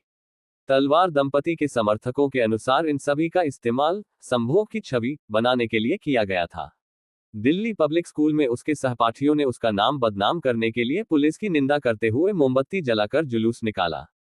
महिला एवं बाल विकास मंत्री रेणुका चौधरी ने महानिरीक्षक सिंह को निलंबित करने की मांग की। सिंह का 1 महीने बाद तबादला कर दिया गया, लेकिन 2 महीने बाद ही उन्हें फिर से तबादला कर दिया गया। माता पिता का बचाव। राजेश ने दावा किया कि पुलिस अपनी जांच में हुई चूक को छिपाने के लिए उसे फंसा रही है। आरुषि के माता पिता के अनुरोध पर 31 मई को मामला केंद्रीय जांच ब्यूरो सीबीआई को सौंप दिया गया। जून में सीबीआई ने संयुक्त निदेशक अरुण कुमार आईपीएस के नेतृत्व में मामले की जांच शुरू की। तलवार दंपत्ति ने उन बिंदुओं के लिए प्रतिवाद प्रस्तुत किया जिनके कारण वे मुख्य संदिग्ध बने थे। हत्याओं के दौरान सोते रहे। तलवार दंपत्ति ने कहा कि वे हत्याओं के दौरान इसलिए सोए रहे क्योंकि गर्म रात में 2 एयर कंडीशनरों से शोर हो रहा था। दंपति के कमरे में एक विंडो एस बड़ी था और आरुषि के कमरे में एक स्प्लिट एस बड़ी था, दोनों 15 मई की रात को चालू थे। 6 इसके अलावा उनका बेडरूम बंद था। ऐसा माना जाता है कि आरुषि को गले में संक्रमण था जिसके कारण वह जोर से चिल्ला नहीं सकी। 2013 में बचाव पक्ष के गवाह और फोरेंसिक विशेषज्ञ डॉक्टर आर.के. शर्मा ने कहा कि 14 वर्षीय बच्चा कुंद हथियार के पहले वार के कारण तुरंत बेहोश हो जाता और मदद के लिए चिल्ला नहीं पाता। उन्होंने ये बयान आरुषि के शरीर पर चोटों के विश्लेषण के आधार पर दिया। बाद में एक ध्वनि विशेषज्ञ टीम ने सीबीआई के निमंत्रण पर घर में एयर कंडीशनर के शोर को फिर से बनाया। टीम ने निष्कर्ष निकाला कि यह संभव है कि तलवार दंपत्ति अपने कमरे के बाहर की आवाजें नहीं सुन पाए हों और इस प्रकार उस रात अपने घर में होने वाली गतिविधियों के दौरान सोए रहे होंगे। आरुषि और हेमराज को एक साथ पाकर गुस्से में उनकी हत्या। बाद में मिले साक्ष्यों से पता चला कि हत्यारों ने हेमराज के शव को छिपाने के लिए छत पर नहीं घसीटा, उसकी हत्या छत पर की गई थी, जो इस सिद्धांत को खारिज करता है कि राजेश ने उसे आरुषि के कमरे में देखकर उसकी हत्या कर दी थी। राजेश के ड्राइवर शर्मा ने गवाही दी कि 16 मई की सुबह राजेश ने जो कपड़े पहने थे वे वही थे जो उसने पिछली रात उसे पहने हुए देखे थे जब वह चाबियां लौटाने आया था। राजेश के कपड़ों के बारे में उसका विवरण नौकरानी भारती से मेल खाता था, जिसने अदालत को बताया कि राजेश ने लाल टी शर्ट और हाफ ट्राउजर पहना हुआ था, जबकि नूपुर ने नीले रंग का मैक्सी गाउन पहना हुआ था। राजेश के कपड़ों पर केवल आरुषि का खून था, लेकिन इन कपड़ों पर हेमराज का खून नहीं पाया जा सका। पिछली रात आरुषि द्वारा ली गई तस्वीरों में नूपुर ने जो कपड़े पहने हुए देखे थे उन पर खून नहीं था। इसका मतलब ये था कि माता पिता ने अचानक उकसावे में आकर हत्या नहीं की होगी, जैसा कि पुलिस ने अनुमान लगाया था। माता पिता ने यह भी बताया कि वे ऑनर किलिंग जैसी किसी चीज में हिस्सा नहीं लेंगे, क्योंकि वे उदार शिक्षित परिवारों से आते हैं और उनका विवाह अंतर्जातीय था। दाह संस्कार और सफाई में अनावश्यक जल्दबाजी। माता पिता ने इस बात से इनकार किया कि उन्होंने अपराध स्थल को सजाया था। उन्होंने बताया कि अगर वे ऐसा करना चाहते तो वे लिविंग रूम में खून के धब्बों के साथ स्कॉच विस्की की बोतल को सबके सामने नहीं छोड़ते। परिवार ने इस बात से इनकार किया कि उन्होंने अपराध स्थल को साफ करने या आरुषि के शव का दाह संस्कार करने में कोई जल्दबाजी दिखाई थी। नूपुर की मां लता चिटनिस और उनके क्लिनिक मैनेजर विकास सेठी ने कहा कि उन्हें घर की सफाई करने के लिए पुलिस से अनुमति मिली थी। पुलिस ने उन्हें बताया था कि उन्होंने आरुषि के गद्दे के एक हिस्से सहित सभी आवश्यक साक्ष्य पहले ही एकत्र कर लिए हैं।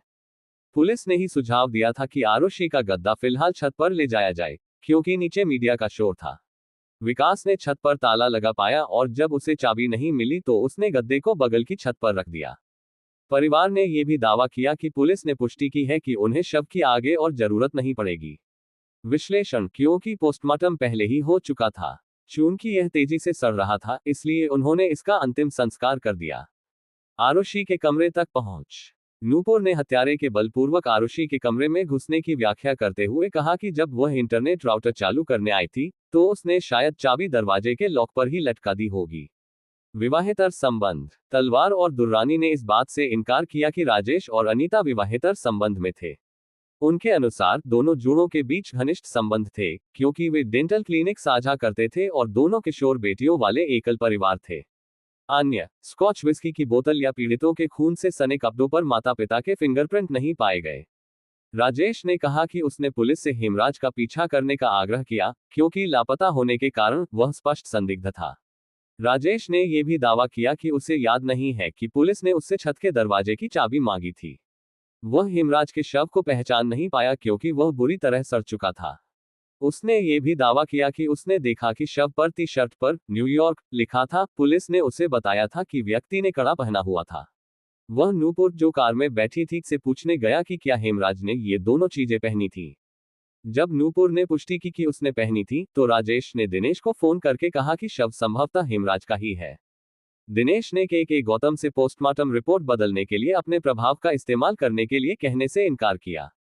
उसने दावा किया कि सीबीआई को पोस्टमार्टम हाउस में उसके फोन करने का कोई रिकॉर्ड नहीं मिला। अपराध स्थल से छेड़छाड़ की गई थी, इसलिए सीबीआई ने पॉलीग्राफ टेस्ट, झूठ पकड़ने वाला ब्रेन मैपिंग टेस्ट और नार्को एनालिसिस का सहारा लिया। राजेश और नूपुर ने 2 झूठ पकड़ने वाले टेस्ट और एक ब्रेन मैपिंग टेस्ट पास कर लिया, जिसमें उनके झूठ बोलने का कोई सबूत नहीं मिला। तलवार दंपत्ति के रिश्तेदारों और दोस्तों का कहना है कि माता पिता ने दुख के पर्याप्त संकेत दिखाए। नूपुर के पिता बी.जी. चिटनिस ने बताया कि राजेश उन्मादी हो गया था और दीवार पर अपना सिर पटक रहा था।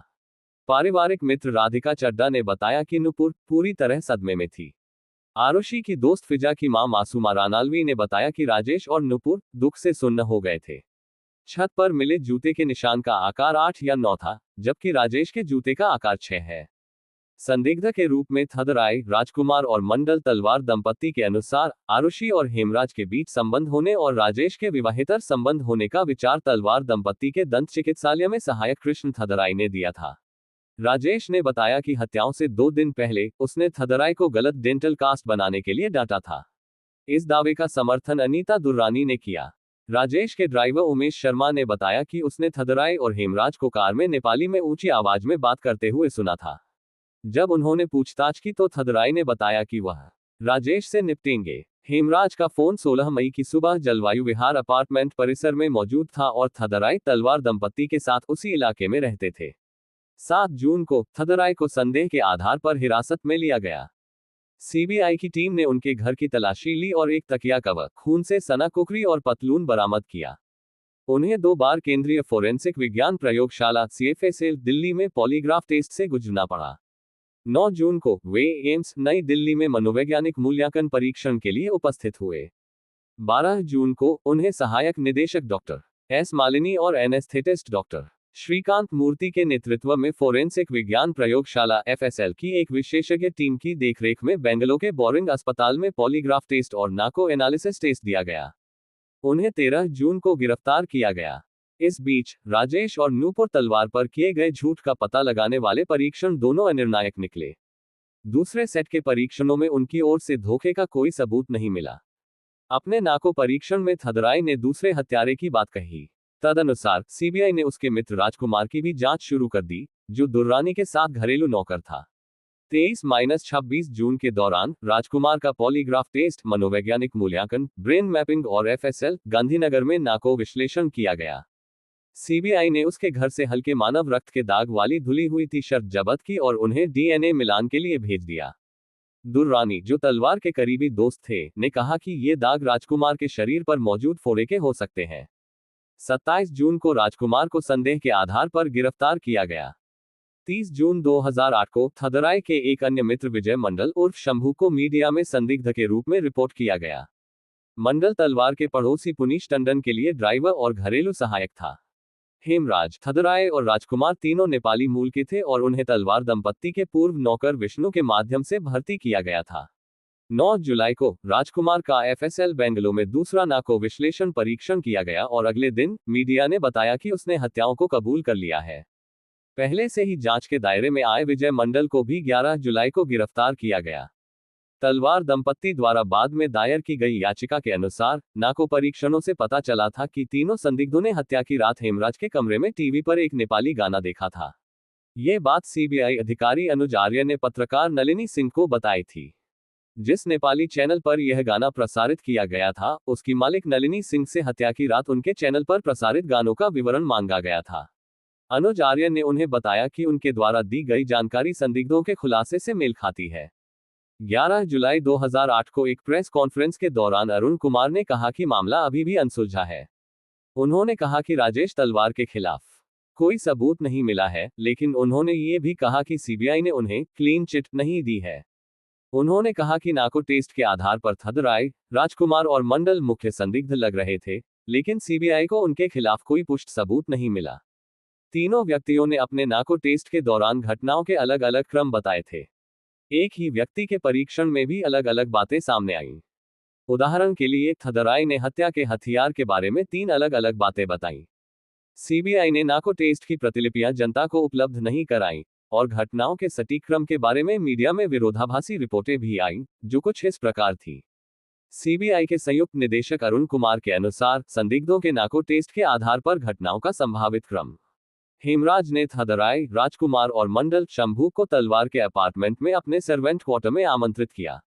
तीनों व्यक्ति आधी रात के आसपास तलवार के घर पहुंचे। राजकुमार के नाको टेस्ट के अनुसार मंडल तलवार के पड़ोसियों के लिए काम करने वाला एक घरेलू सहायक था, लेकिन हत्याओं में उसकी कोई भूमिका नहीं थी। चारों व्यक्ति बियर पीने लगे। थदराई ने राजेश तलवार द्वारा अपने अपमान के बारे में बताया और बदला लेने की इच्छा व्यक्त की।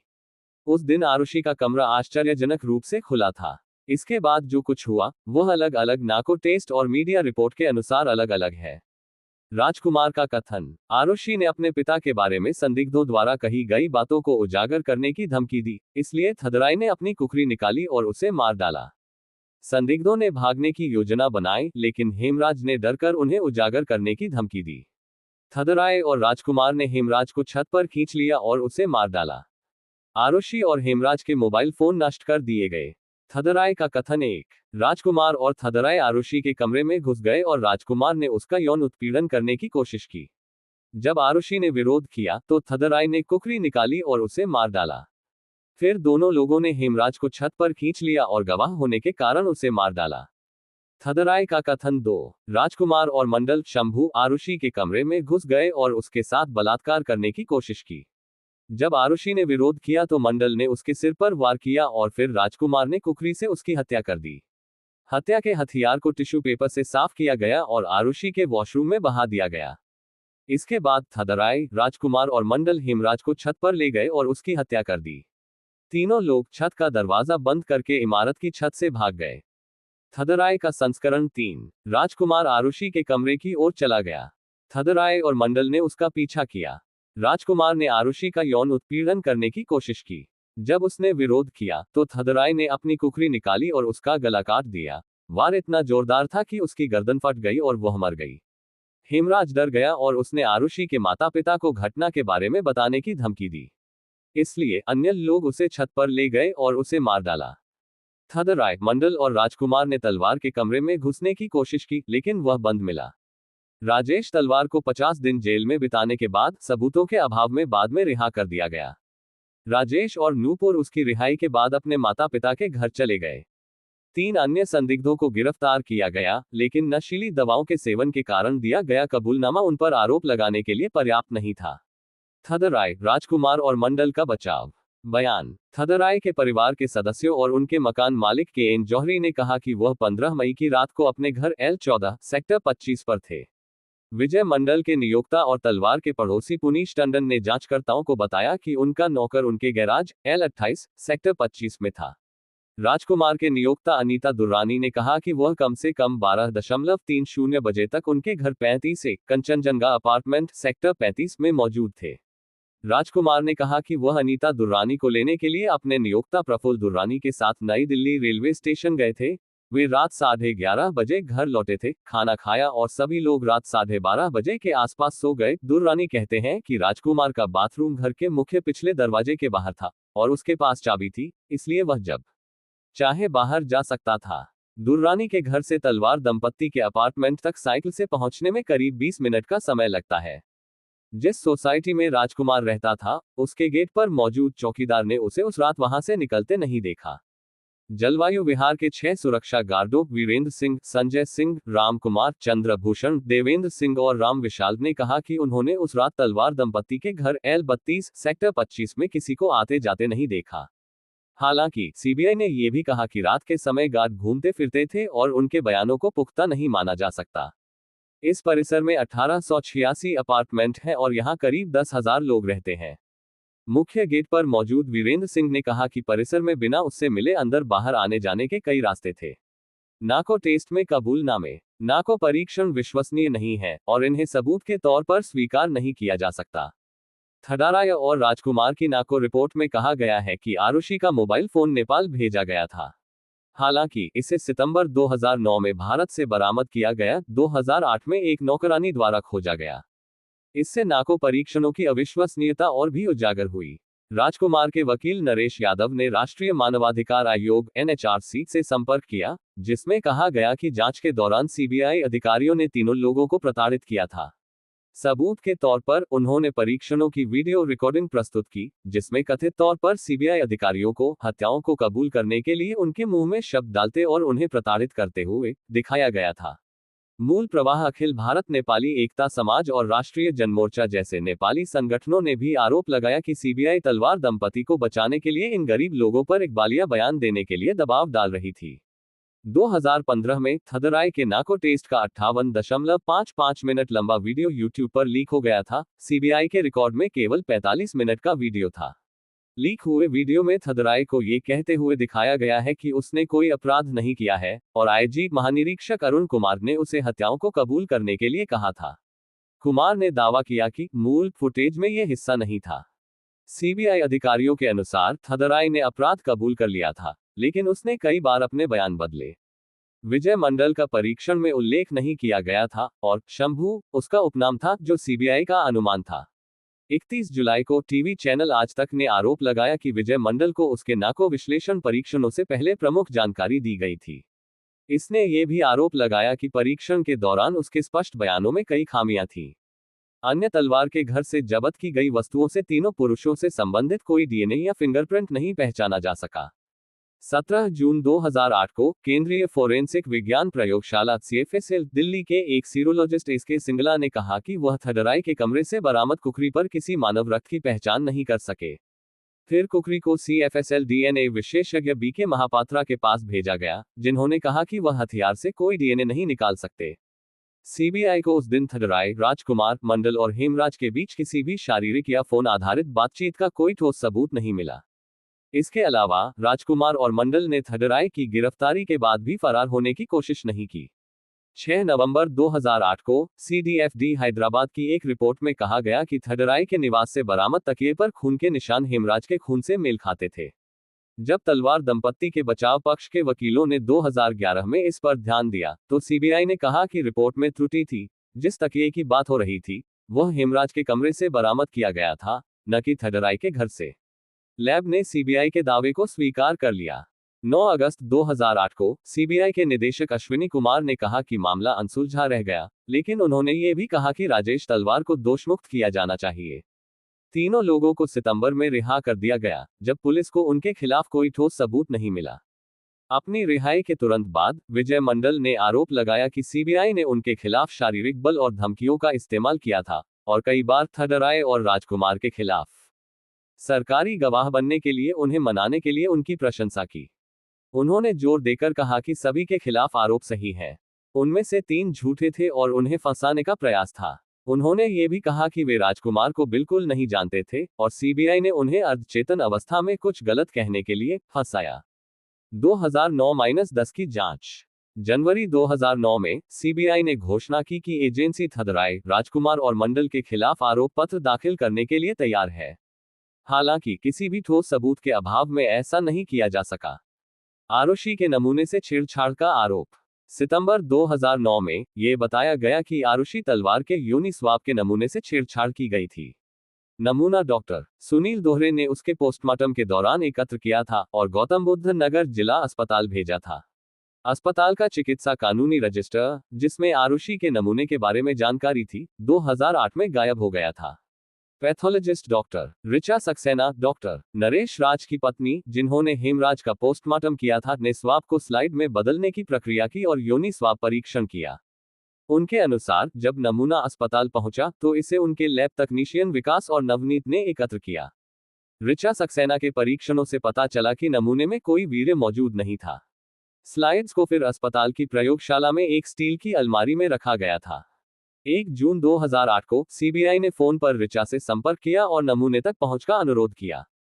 ऋचा, जो उस समय पटना में थी, ने फोन पर सीबीआई टीम को अपनी प्रयोगशाला में निर्देशित किया।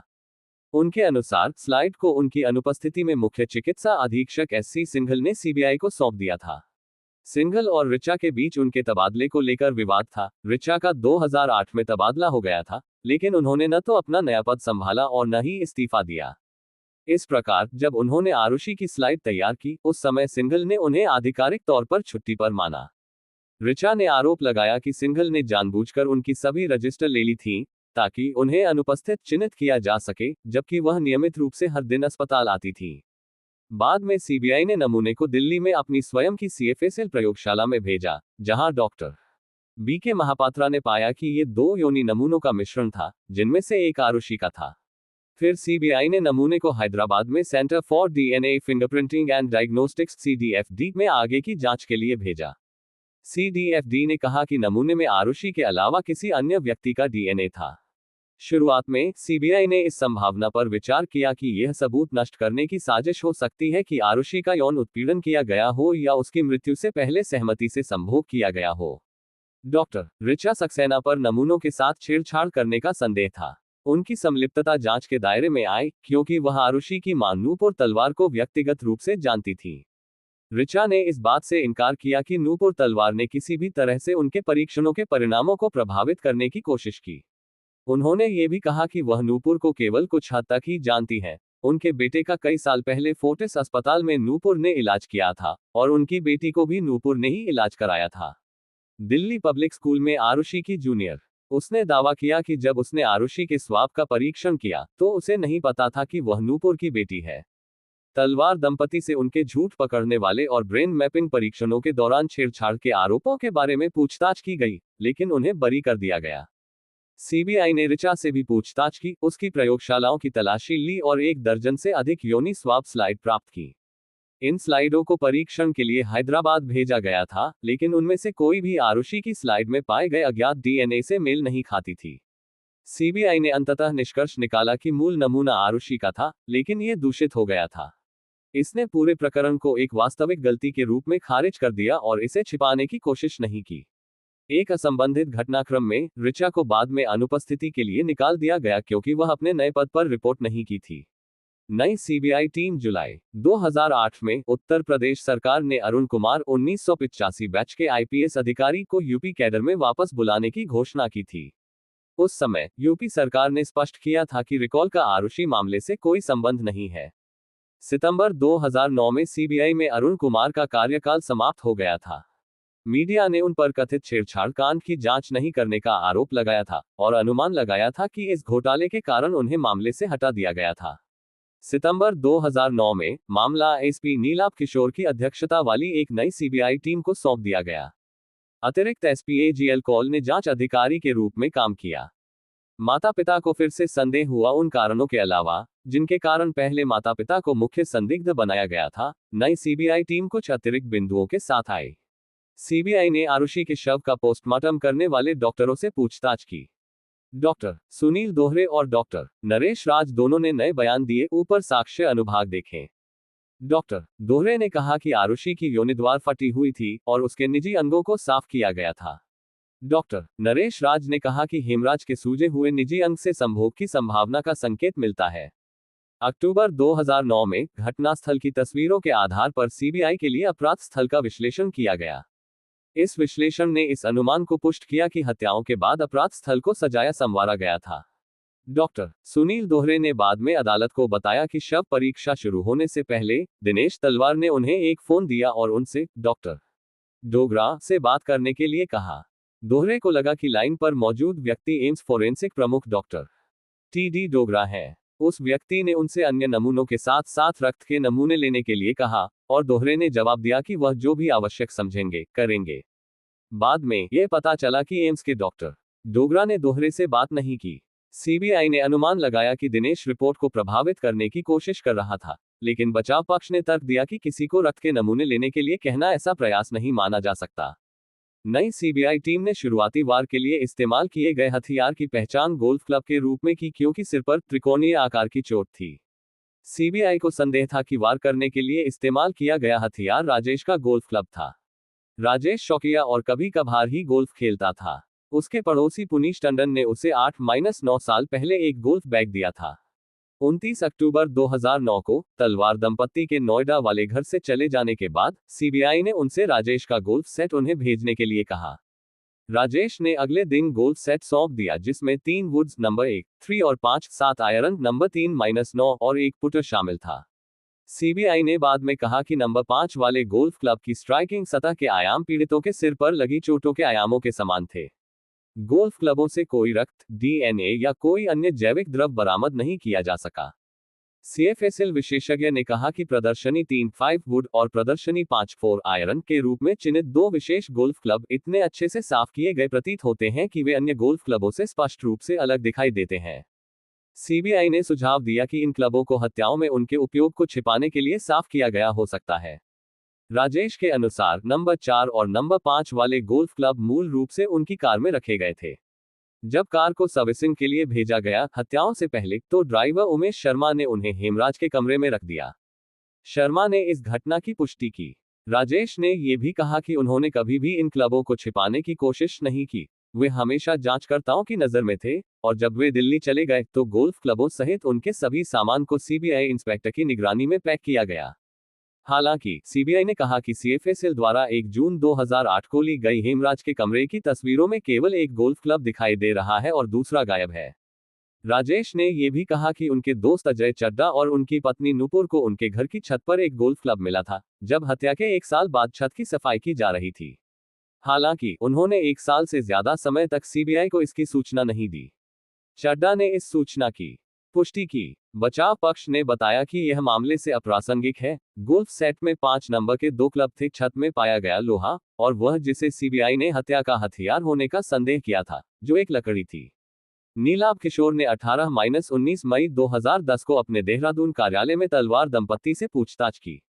कुछ दिनों बाद 24 मई आरुषि का जन्मदिन को पयनिया में एक कहानी ने सीबीआई में अनाम स्रोतों के हवाले से कहा कि राजेश ने आरुषि की हत्या एक सम्मान हत्या के रूप में की थी। 21 जुलाई को राजेश तलवार ने अदालत से प्रिंट मीडिया आउटलेट द्वारा प्रकाशित की जा रही अनैतिक और भ्रामक जानकारी के खिलाफ प्रतिबंध आदेश पारित करने के लिए कहा। जब न्यायालय ने द पायनियर को कारण बताओ नोटिस जारी किया तो नीलाभ किशोर ने 4 अक्टूबर 2010 को एक हलफनामा जारी किया, जिसमें कहा गया कि सीबीआई में किसी भी अधिकृत व्यक्ति ने द पायनियर के संवाददाता से बात नहीं की थी और ये लेख तथ्यात्मक कमियों और अनुमानों से भरा था।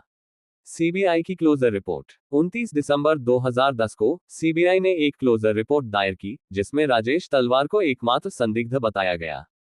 रिपोर्ट का सारांश नीचे दिया गया है।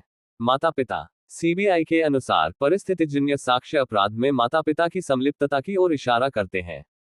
केवल उनके पास ही अपराध स्थल को सजाने का कारण और क्षमता थी, जैसे आरुषि के शरीर को ढकना, उसके बिस्तर की चादर को व्यवस्थित करना, उसके निजी अंगों को साफ करना, हेमराज के शरीर को छिपाने का प्रयास करना आदि।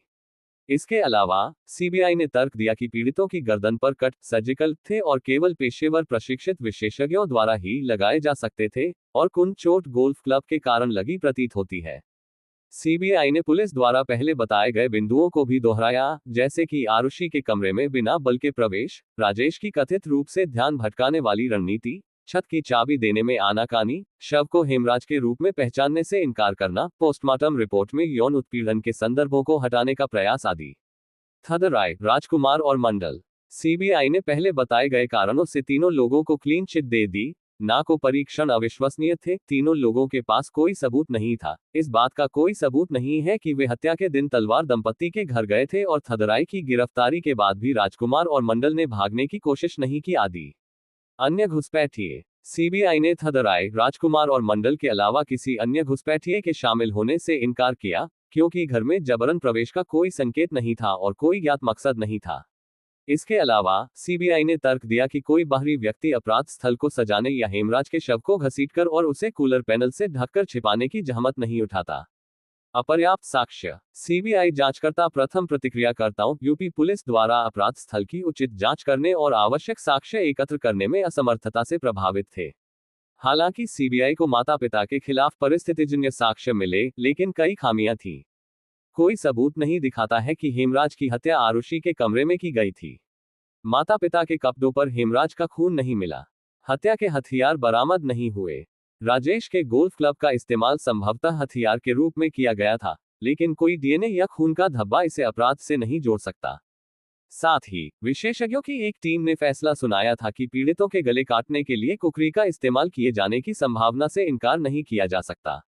हत्यारों के खून से लथपथ कपड़े, अपराध स्थल से कथित रूप से खून साफ करने के लिए इस्तेमाल किए गए कपड़े और हेमराज के शव को घसीटने के लिए कथित रूप से इस्तेमाल की गई चादर नहीं मिली। खून से सनी स्कॉच विस्की की बोतल पर उंगलियों के निशान की पहचान नहीं हो सकी। जलवायु विहार के सुरक्षा गार्डों की यह गवाही कि उन्होंने किसी को घर में घुसते या बाहर निकलते नहीं देखा, पूरी तरह से पुख्ता नहीं थी। राजेश और नूपुर पर किए गए वैज्ञानिक परीक्षण निर्णायक रूप से अपराध में उनकी संलिप्तता का संकेत नहीं देते हैं। 16 मई की मध्यरात्रि से सुबह 6 बजे के बीच की घटनाओं का सटीक क्रम स्पष्ट नहीं है। कोई भी सबूत स्पष्ट रूप से अपराध में राजेश या नूपुर की व्यक्तिगत भूमिका को नहीं दर्शाता है। स्पष्ट मकसद का अभाव अनुशंसा सीबीआई ने सिफारिश की कि अपर्याप्त सबूतों के कारण मामले को बंद कर दिया जाना चाहिए।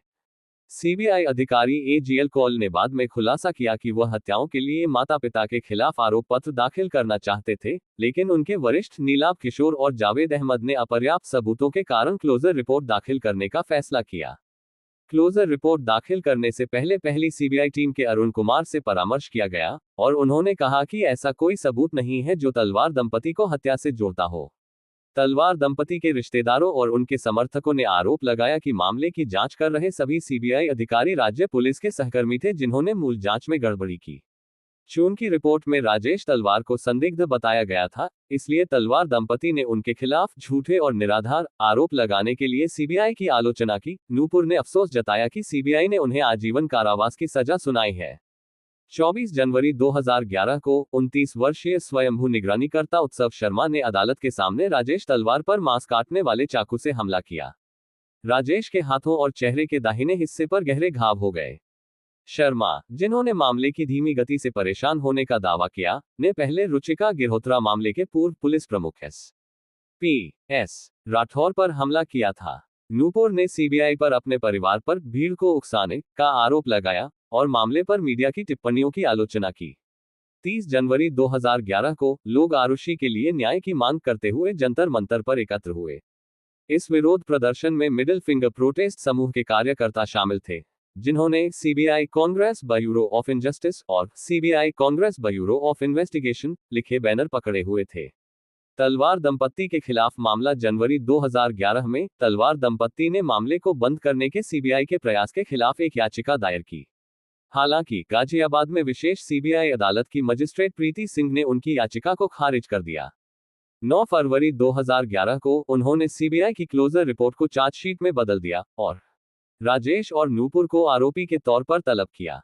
तलवार दंपत्ति ने इलाहाबाद उच्च न्यायालय और फिर सर्वोच्च न्यायालय में याचिका दायर कर उन्हें तलब किए जाने और उनके खिलाफ कार्यवाही शुरू किए जाने के खिलाफ याचिका दायर की। हालांकि दोनों ही अदालतों ने उनकी याचिकाओं को खारिज कर दिया। 11 मई 2013 को औपचारिक सुनवाई शुरू हुई। सीबीआई का प्रतिनिधित्व वरिष्ठ अधिवक्ता सिद्धार्थ लूथरा ने किया। तलवार दंपत्ति का बचाव पूर्व महाधिवक्ता हरीश साल्वे, मुकुल रोहतगी और रेबेका मैमन जॉन ने किया, जिनमें से सभी ने निःशुल्क काम किया। बचाव पक्ष के वकीलों ने थडराई, राजकुमार और मंडल को दी गई क्लीन चिट का विरोध करने, अपने मुवक्किलों पर संदेह पैदा करने वाले बिंदुओं पर प्रतिवाद प्रस्तुत करने और जांच में खामियों को इंगित करने पर ध्यान केंद्रित किया। तलवार दंपत्ति को गवाहों के बयानों और तस्वीरों तक पहुंच प्रदान की गई, जिन पर सीबीआई अभियोजन के लिए भरोसा कर रही थी। हालांकि उन्हें थडराई, राजकुमार और मंडल की पॉलीग्राफ नार्को एनालिसिस और ब्रेन मैपिंग टेस्ट रिपोर्ट तक पहुंच नहीं दी गई। तलवार दंपत्ति ने सीबीआई के इस दावे पर भी आपत्ति जताई कि तीनों व्यक्तियों पर किए गए नार्को परीक्षण अविश्वसनीय थे। वे इन रिपोर्टों को प्राप्त करने के लिए सर्वोच्च न्यायालय गए, लेकिन अक्टूबर 2013 में न्यायालय ने इस आधार पर उनकी याचिका को खारिज कर दिया कि ऐसी रिपोर्ट साक्ष्य के रूप में अस्वीकार्य है। न्यायालय ने यह भी कहा कि तलवार दंपत्ति हर चरण में उनके द्वारा दायर किए गए कई आवेदनों का हवाला देते हुए विलंब करने की रणनीति अपना रहे हैं। सीबीआई न्यायालय ने तलवार दंपत्ति की उस याचिका को भी खारिज कर दिया जिसमें उन्होंने अनुज आर्य और नलिनी सिंह को यह साबित करने के लिए बुलाने की मांग की थी कि तीनों व्यक्ति रात को हेमराज के कमरे में मौजूद थे।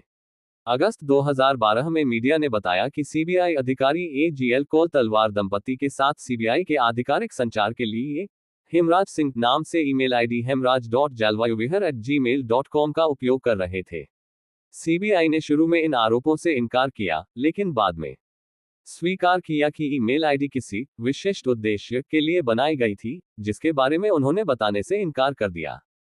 पत्रकार अविरूक सेन ने आरोप लगाया कि यह तलवार दंपत्ति के खिलाफ एक क्रूर दबाव की रणनीति थी, क्योंकि उन्हें हेमराज नामक किसी व्यक्ति से आने वाले मेल का जवाब देने के लिए मजबूर किया गया था। तलवार दंपत्ति ने छत पर पाए गए हथेली के निशान और स्कॉच विस्की की बोतल का विश्लेषण करने के लिए एक स्पर्श डीएनए परीक्षण की मांग की। तलवार दंपत्ति ने गोल्फ क्लब पर एक स्पर्श डीएनए परीक्षण की भी मांग की, जिसका कथित तौर पर हत्या के हथियार के रूप में इस्तेमाल किया गया था। उन्होंने इन परीक्षणों के लिए भुगतान करने की भी पेशकश की। सीबीआई ने आणविक आनुवंशिकी वैज्ञानिक और centre for DNA fingerprinting and diagnostics के निदेशक, जिसने आरुषि मामले के लिए डीएनए परीक्षण किया था, जे नागराजू से परामर्श किया। नागराजू ने एलसीएन डीएनए तकनीक की विश्वसनीयता और इससे कोई नया सबूत मिलने की संभावना को खारिज कर दिया। सुप्रीम कोर्ट ने तलवार दंपत्ति की अपील को खारिज कर दिया और आगे की जांच का आदेश देने से इनकार कर दिया। अगस्त 2012 में सीएफएसएल डीएनए वैज्ञानिक बीके महापात्रा ने दावा किया कि उन्हें आरुषि के तकिए पर पुरुष डीएनए मिला था, जिससे इस सिद्धांत को बल मिला कि हेमराज उसके कमरे में मौजूद था। हालांकि बाद में सीबीआई ने स्पष्ट किया कि महापात्रा का दावा गलत था। तकिया हेमराज के कमरे से था। ये पार्सल 21 का हिस्सा था, जिसे 1 जून 2008 को तलवार दंपत्ति के घर से एकत्र किया गया था। बचाव पक्ष ने तर्क दिया कि सीबीआई ने तलवार दंपत्ति को फंसाने के लिए जानबूझकर यह गलतफहमी पैदा की थी। सितंबर में भी सीबीआई ने इस दावे को खारिज करने की कोशिश की कि माता-पिता एयर कंडीशनर के शोर के कारण बाहर की घटनाओं को नहीं सुन सकते थे। इसने दावा किया कि दंपति के कमरे और आरुषि के कमरे के बीच की दीवार का एक हिस्सा प्लाईवुड विभाजन से बना था। इसने ये भी आरोप लगाया कि हत्याओं के बाद तलवार दंपत्ति ने शोहरत नामक एक पेंटर को काम पर रखा, जिसने आरुषि के कमरे की अन्य दीवारों से मेल खाते रंग में विभाजन को रंग दिया। शोहरत ने गवाही दी कि राजेश ने उसे लकड़ी के विभाजन को दीवार से मिलते जुलते रंग में 2 बार रंगने के लिए कहा, एक बार 2009 में और फिर 19 अप्रैल 2010 को। उसने ये भी कहा कि राजेश ने उसे बालकनी पर लोहे की ग्रिल के साथ सबसे बाहरी ग्रिल गेट को हटाने के लिए कहा, जो दोनों अच्छी हालत में थे। सीबीआई ने संकेत दिया कि माता-पिता सबूतों के साथ छेड़छाड़ करने की कोशिश कर रहे थे। तलवार दंपत्ति ने इस दावे को झूठा करार देते हुए कहा कि कमरे एक ईंट की दीवार से अलग थे जिस पर प्लाईवुड की परत लगी हुई थी। बचाव पक्ष ने यह भी कहा कि शोहरत को सिर्फ विभाजन की जगह नहीं बल्कि पूरे अपार्टमेंट को रंगने के लिए रखा गया था। इसके अलावा पेंटिंग जुलाई 2009 में की गई थी, हत्याओं के 1 साल से ज्यादा समय बाद और जब अपार्टमेंट खाली था। तलवार दंपत्ति ने यह भी कहा कि उनके पास सीबीआई के ईमेल हैं, जिसमें उन्हें अपार्टमेंट के जीर्णोद्धार की अनुमति दी गई थी। सीबीआई ने 2010 में अपनी क्लोजर रिपोर्ट में कहा था कि हत्याओं की रात की घटनाओं का क्रम स्पष्ट नहीं था। हालांकि जब अदालत ने तलवार दंपत्ति को हत्याओं के लिए आरोपित करने के लिए कहा, तो सीबीआई के जांचकर्ता एजीएल कॉल ने अप्रैल 2013 में अदालत में अपनी जिरह के दौरान घटनाओं के निम्नलिखित संभावित क्रम का वर्णन किया। सीबीआई के अतिरिक्त एसपी एजीएल कॉल के अनुसार घटनाओं का संभावित क्रम: राजेश ने कुछ शोर सुना और हेमराज के कमरे में गया। उसने हेमराज को अपने कमरे में नहीं पाया, लेकिन आरुषि के कमरे से कुछ शोर सुनाई दिया। उसने हेमराज के कमरे से एक गोल्फ क्लब स्टिक उठाया और आरुषि के कमरे में भाग गया। उसने आरुषि और हेमराज को आरुषि के बिस्तर पर आपत्तिजनक स्थिति में देखा।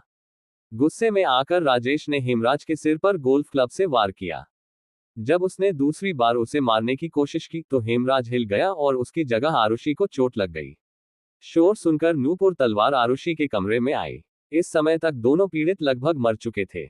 माता-पिता ने हेमराज के शव को छिपाने का फैसला किया ताकि उसे सही समय पर ठिकाने लगाया जा सके। उन्होंने उसके शव को चादर में लपेटा और उसे घसीटकर छत पर ले गए। उन्होंने उसका गला रेत दिया और शव को कूलर के पैनल से ढक दिया।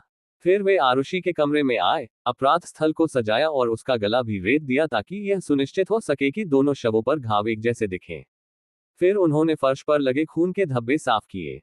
उन्होंने खून से सने सभी कपड़े और धारदार हथियार भी इकट्ठा किए ताकि उन्हें ठिकाने लगाया जा सके। इसके बाद वे फ्लैट से बाहर चले गए, बीच वाले ग्रिल वाले दरवाजे को बाहर से बंद कर दिया और जांचकर्ताओं को गुमराह करने के लिए हेमराज के कमरे से घर में प्रवेश किया। इसके बाद राजेश ने स्कॉच विस्की पी। कोर्ट का फैसला: 25 नवंबर 2013 को सीबीआई की विशेष अदालत ने राजेश और नूपुर तलवार को दोनों हत्याओं के लिए दोषी ठहराया। विशेष न्यायाधीश श्याम लाल ने दंपति को हत्या, सबूत नष्ट करने, जांच को गुमराह करने और गलत एफआईआर दर्ज करने का दोषी ठहराया। 26 नवंबर 2013 को उन्हें दोहरे हत्याकांड के लिए आजीवन कारावास की सजा सुनाई गई। तलवार परिवार ने फैसले को न्याय की विफलता बताया और आरोप लगाया कि राजेश और नूपुर की बेगुनाही साबित करने वाले बिंदु सीबीआई ने कोर्ट के सामने पेश नहीं किए। पत्रकार अविरूक सेन ने आरोप लगाया कि बचाव पक्ष की दलीलें पूरी होने से पहले ही जज ने केस का फैसला लिख दिया। जनवरी 2014 में तलवार दंपति ने इलाहाबाद उच्च न्यायालय में फैसले को चुनौती दी। 12 अक्टूबर 2017 को उच्च न्यायालय ने तलवार दंपति को सभी आरोपों से बरी कर दिया, जिसमें कहा गया कि तलवार दंपति के खिलाफ सीबीआई द्वारा प्रस्तुत साक्ष्य उचित संदेह से परे संतोषजनक नहीं थे और इसलिए उन्हें केवल संदेह के आधार पर दोषी ठहराए जाने के बजाय संदेह का लाभ दिया जाना चाहिए। उच्च न्यायालय ने आरुषि हत्याकांड में घरेलू नौकर हेमराज की हत्या पर सीबीआई के सिद्धांत की आलोचना करते हुए कहा कि यह एक असंभव परिकल्पना और स्पष्ट रूप से बेतुका है। हेमराज की पत्नी खुमकला और उनके भाई अशोक भूषाल ने इस फैसले की आलोचना की और इसे अन्यायपूर्ण बताया। नेपाल में हेमराज के परिवार के सदस्य और रिश्तेदार अभी भी मानते हैं कि तलवार दंपति दोषी है। ट्रायल कोर्ट के फैसले का विश्लेषण करने वाली एक किताब जिसका शीर्षक है आरुषि की हत्या और न्याय की हत्या, इस फैसले के साथ साथ मामले में पेश किए गए सबूतों की गुणवत्ता की भी आलोचना करती है। ये भी तर्क देती है कि आरुषि का मामला भारत में हजारों अन्य आपराधिक मामलों में अन्याय के समान मामलों को दर्शाता है। 8 मार्च 2018 को सीबीआई ने सर्वोच्च न्यायालय में बरी किए जाने को चुनौती दी 179 और 10 अगस्त को सर्वोच्च न्यायालय ने सीबीआई की अपील स्वीकार कर ली। सार्वजनिक ध्यान। हेमराज के शव की खोज के बाद इस मामले ने एक विचित्र रहस्य के रूप में सार्वजनिक ध्यान आकर्षित किया। एक किशोर लड़की और उसके पुरुष नौकर के बीच यौन संबंध के बारे में अटकलों ने पीठ पत्रकारिता के लिए सामग्री प्रदान की, जैसा कि आरुषि के पिता के विवाहेतर संबंध के बारे में आरोपों ने किया। आलोचकों ने तर्क दिया कि अति उत्साही मीडिया द्वारा कथित टैबलॉइड पत्रकारिता पुलिस की गलतियों के साथ न्याय के पाठ्यक्रम को पूर्वाग्रहित करती है। 22 जुलाई 2008 को न्यायमूर्ति अल्तमस कबीर और न्यायमूर्ति मार्कंडेय काटजू की एक सर्वोच्च न्यायालय की पीठ ने मीडिया से मामले की कवरेज में सावधानी बरतने और आरुषि या उसके पिता के चरित्र पर संदेह करने वाले निराधार आरोप लगाने से परहेज करने को कहा। इसने सनसनीखेज मीडिया रिपोर्टों की आलोचना करते हुए कहा कि उनमें संवेदनशीलता, स्वाद और शिष्टाचार की कमी है। 25 जुलाई को गाजियाबाद अदालत के न्यायाधीश ने पुलिस द्वारा थदराई, राजकुमार और मंडल के साथ अमानवीय व्यवहार पर आपत्ति जताई। 2012 में डासना जेल में बंद रहने के दौरान नूपुर तलवार ने इस मामले पर एक किताब लिखने की इच्छा व्यक्त की, जिसका शीर्षक था आरुषि की हत्या के पीछे का रहस्य, दुर्भाग्यपूर्ण मां की कहानी। हालांकि जेल अधिकारियों ने उनके द्वारा लिखे गए 17 पन्नों को जब्त कर लिया और कहा कि उन्हें विचाराधीन मामले पर किताब लिखने के लिए अदालत से अनुमति लेनी होगी। राजेश तलवार की भाभी वंदना तलवार ने अपने अन्य रिश्तेदारों और दोस्तों के साथ मिलकर तलवार दंपति की बेगुनाही साबित करने के लिए एक अभियान शुरू किया। www.justiceforarushittalwar.com वेबसाइट के माध्यम से समूह ने जांच में गड़बड़ियों के लिए सीबीआई को दोषी ठहराया। वंदना ने एक फेसबुक पेज, एक ट्विटर अकाउंट भी बनाया और माता पिता की बेगुनाही की घोषणा करते हुए ईमेल भेजे। लोकप्रिय संस्कृति में 2008 में बालाजी टेलीफिल्म्स ने अपने सोप ओपेरा कहानी घर घर की में हत्या के मामले का एक प्रेरित संस्करण दिखाने का फैसला किया। नूपुर तलवार ने राष्ट्रीय बाल अधिकार संरक्षण आयोग NCPCR से बालाजी टेलीफिल्म्स को शो प्रसारित करने से रोकने का अनुरोध किया। उन्होंने कहा कि प्रोडक्शन हाउस एक त्रासदी का फायदा उठाकर TRP कमाने की कोशिश कर रहा है। हालांकि प्रोडक्शन हाउस ने स्क्रिप्ट बदलने से इनकार कर दिया। 2015 की फिल्म रहस्य जुड़वां हत्याओं से प्रेरित थी। विशाल भारद्वाज द्वारा लिखित और मेघना गुलजार द्वारा निर्देशित 2015 की एक और फिल्म तलवार भी आरुषि हेमराज हत्याकांड पर आधारित है। अकीरा कुरोसावा की 1950 की जापानी फिल्म राशोमोन से मिलती जुलती तलवार में मामले के 3 विरोधाभासी विवरण दिखाए गए हैं, जिसमें माता पिता का संस्करण भी शामिल है। पत्रकार अविरूक सेन ने 2015 में आरुषि नामक एक किताब लिखी है। किताब में तर्क दिया गया है कि आरुषि के माता पिता न्याय की विफलता के शिकार हैं। डिजिटल कंटेंट कंपनी अर्रे ने इस केस के बारे में trial by air the Aarushi files नामक एक पॉडकास्ट बनाया है। दिल्ली स्थित फिल्म निर्माण समूह जामुन द्वारा निर्मित पॉडकास्ट मई 2016 की शुरुआत से साप्ताहिक आधार पर अर्रे और सावन पर प्रसारित किया गया है। 2017 की तमिल भाषा की फिल्म निबुनन में एक ऐसी कहानी है जिसमें एक छोटी लड़की और एक परिवार के नौकर की लड़की के माता पिता द्वारा प्रेम संबंध के कारण हत्या कर दी जाती है। ये कहानी आरुषि हेमराज हत्याकांड से प्रेरित प्रतीत होती है। अक्टूबर 2017 में 4 भागों वाली खोजी documentary series Aarushi beyond reasonable doubt, जो केस के तर्कों और परिस्थितियों, इसकी जांच और शेष मामलों की पड़ताल करती है। अनसुलझे सवाल चैनल न्यूज एशिया पर प्रीमियर हुआ। चैनल न्यूज एशिया द्वारा कमीशन, इसे स्टोरी टेलर फिल्म्स द्वारा निर्मित किया गया था। नवंबर 2017 में HBO एशिया के सहयोग से स्टार वर्ल्ड ओरिजिनल प्रोडक्शन ने द तलवार बिहाइंड क्लोज्ड डोर्स नामक एक क्राइम डॉक्यूमेंट्री मिनी सीरीज जारी की।